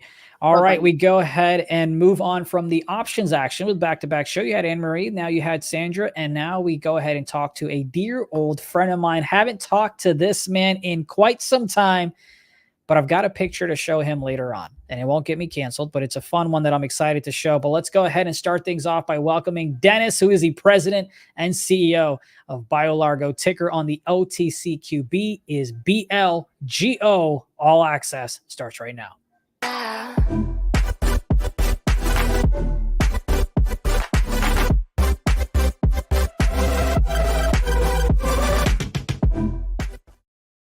Dennis, what is going on? Good morning to you. Hey, it's good to see you. Good to be back. Hey, I'm happy you are back. It's been a while since you and I have got a chance to chat it up. But like I said, I've got something to show you. But before that, for the folks at home that might not be familiar with your company, give us a quick overview of what BioLargo is. Well, we do a lot of science and engineering focused on solutions for some of the biggest problems that face our planet. It's a mission-driven company. We make life better. We've been innovating for over 16 years. We have a complete portfolio, 5 operating units. And this last quarter, we had another record revenue. We grew 108% last year. We had a big quarter, first quarter record revenue, and generate cash flow, which is awesome. And the company is really, really doing quite well. Let's go ahead and start with the revenue side of things, because you can correct me if I'm wrong, but from the notes that I'm seeing here, you guys have been growing revenue for the past 6 years, right? And if that is kind of correct, what has been not just the reason behind it, but also how can we continue seeing that revenue growth as well? Yeah, well, that's a great question. So 103% last year, 108% this year, pretty good. We're watching the 88% of that revenue came from the product Poof, P-O-O-P-H. That's a product that we invented. We manufacture it. We sell it into distribution with a partner. And that product is taking off like wildfire. I mean, it's incredible. So just breaking records every quarter, projected to grow about 20% quarter over quarter, continuing. I mean, it's really taking the market by storm. And so that's a full circle story for the company. It's just one of our assets, but it's one that's really breaking out. Finally, it took a long time to get that done. Yeah. But in the portfolio, as we look forward, we know that that product has continued to expand. But we also have other products that are coming to market. They're early in the adoption cycle, but you know, our thesis is to invent it, prove it, and partner. And so we kind of do the heavy lift to get those products seeded in the market and then partner for big distribution. So as they find their way, our revenues have the chance for extraordinarily dramatic revenue expansion and, of course, cash flow and ultimately profit. Well, 2 things. One, I know we've got a slide deck for you. So if you want us to refer to that, let us know which one and we'll get that up. But 2, you know, I never want to think about work when I'm watching a basketball game. However, you did that for me because I was watching the playoffs and there's Poof and I saw a commercial and I was like, I know exactly what that product is. I know the man behind who leads the team. And so I thought that was really cool because so many times you've talked about your product on Amazon. I believe you also had, it's been a minute, but was it with Walmart that you were looking to go? It's in over 30,000 retail outlets now. So full rollout at Walmart and Chewy and Amazon and Ace True Value Hardware and now even Home Depot and more. Yeah. And so it was awesome to see that. I was like, I know what that is. Yeah. So the marketing team deserves that credit. I mean, they've done an incredible job, and Poof is leading that charge. You know, they're professional brand builders. Yeah, and so they make content that's so compelling. And of course, it starts with a great product. That would be us, and then it takes the right messaging and the penetration. They do what's called omni-channel marketing, right? So all channels have a cost and a reward, and they just click them off, and they're professionals at it. And they've been a great partner for BioLargo. I mean, it's just awesome. You mentioned a couple of products in the pipeline. Now, obviously, you're a publicly traded company. There are certain things you can and cannot speak to. But I've got to ask, are you able to tell us what is in that pipeline and provide a little bit more insight that might already be public or you're able to share for the folks that are watching? Yeah, we talk about a lot of that all the time. I mean, you know, the thing to remember about the company is it's got this acumen, if you will, of finding a spot where there's something in the market that's missing. There's a problem that needs a solution. Okay. And that's where we live. And we use science and engineering to figure out that solution. And then we figure out how to get it to the market. So we've got a medical products company, for example, that's focused on infection control and wound care. And we believe, and we have the evidence to support the belief that it's a technical breakthrough, a leap forward for the way you manage surgery for infection control and post-surgical infections and wound care like that. Yeah. So that's a product now. You ready for this? We spent almost 10 years. It's 10 years of work. We invested $15 million. We got it through the FDA and just about killed us. Of course, as we look back, we think they really sharpened our blade. They made us do the work necessary because the breakthrough is so really significant that it seems too good to be true. So we had to prove, and that took about 4 years. When we got through, COVID hit, and now we're sort of in that spot where we're negotiating with major distribution. We got a number of parties at the table. We've been in that process for about a year. We're anxious to bring them into success, and we believe that those products, for example, as compared to the significance of POOF, they're going to be even bigger. And so we got it done, right? So that's in the pipeline. It's in process. It's coming. Everybody's waiting and anxious. We also have a solution for PFAS, PFAS. That's forever chemicals. We take them out of the environment. We've got our first account that took 4 years of R&D. That product's now being the first installations in New Jersey, scheduled for October. Awesome. Got a huge pipeline. I mean, we've got 100 reps now and 8 channel partners, and that technology is bubbling up because the government, EPA, and the White House has really sharpened its focus on these forever chemicals as a hazardous material. I mean, they just passed CERCLA.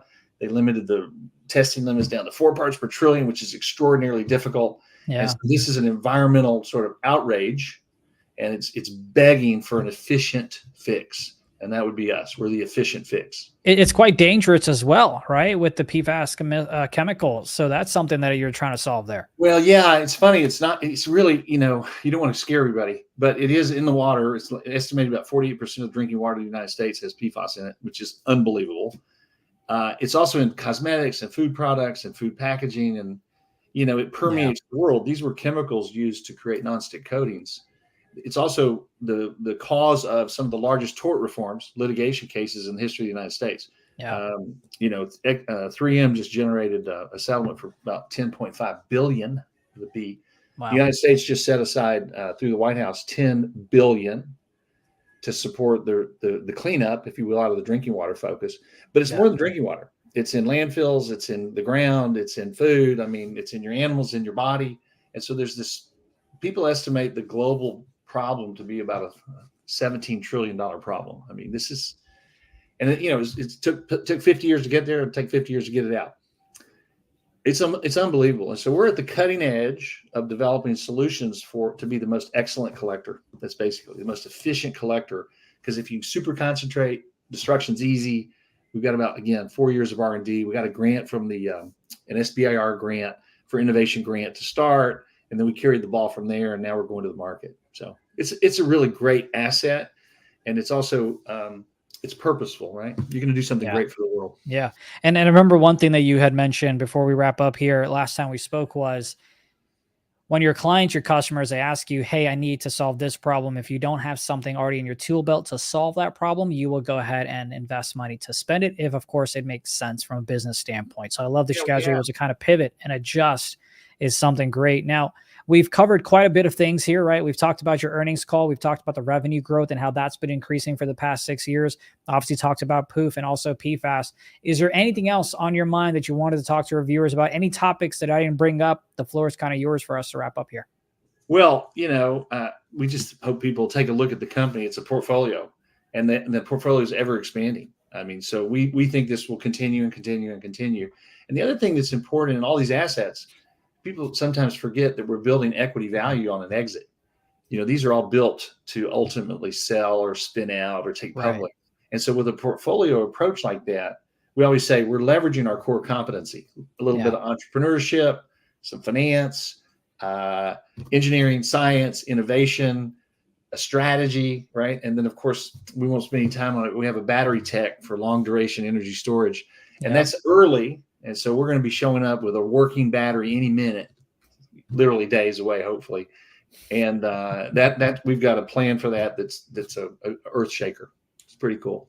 Well, you said days away. That's kind of the key word, right? So we will definitely keep an eye and see when and if that announcement comes in the next week to if close it turns out. into a week or two, you're going to give me some grace. I will. I'll tell you what. How about end of Q2, right? End of Q2. So end of June. That's 45 days. If that works for you, it works for me. It's a pretty technical thing. So we're working through little technical bumps, but it's coming. And we know we're going to land. So we're not worried. But it does take quite a bit of technology to make it all good. Only imagine. Not only have to deal with the tech side, the discovery, the R&D, but also having the government give you the green light. But dude, what a great pleasure it always is to talk to you. Love what you guys are doing. I was genuinely happy to see Poof on my TV.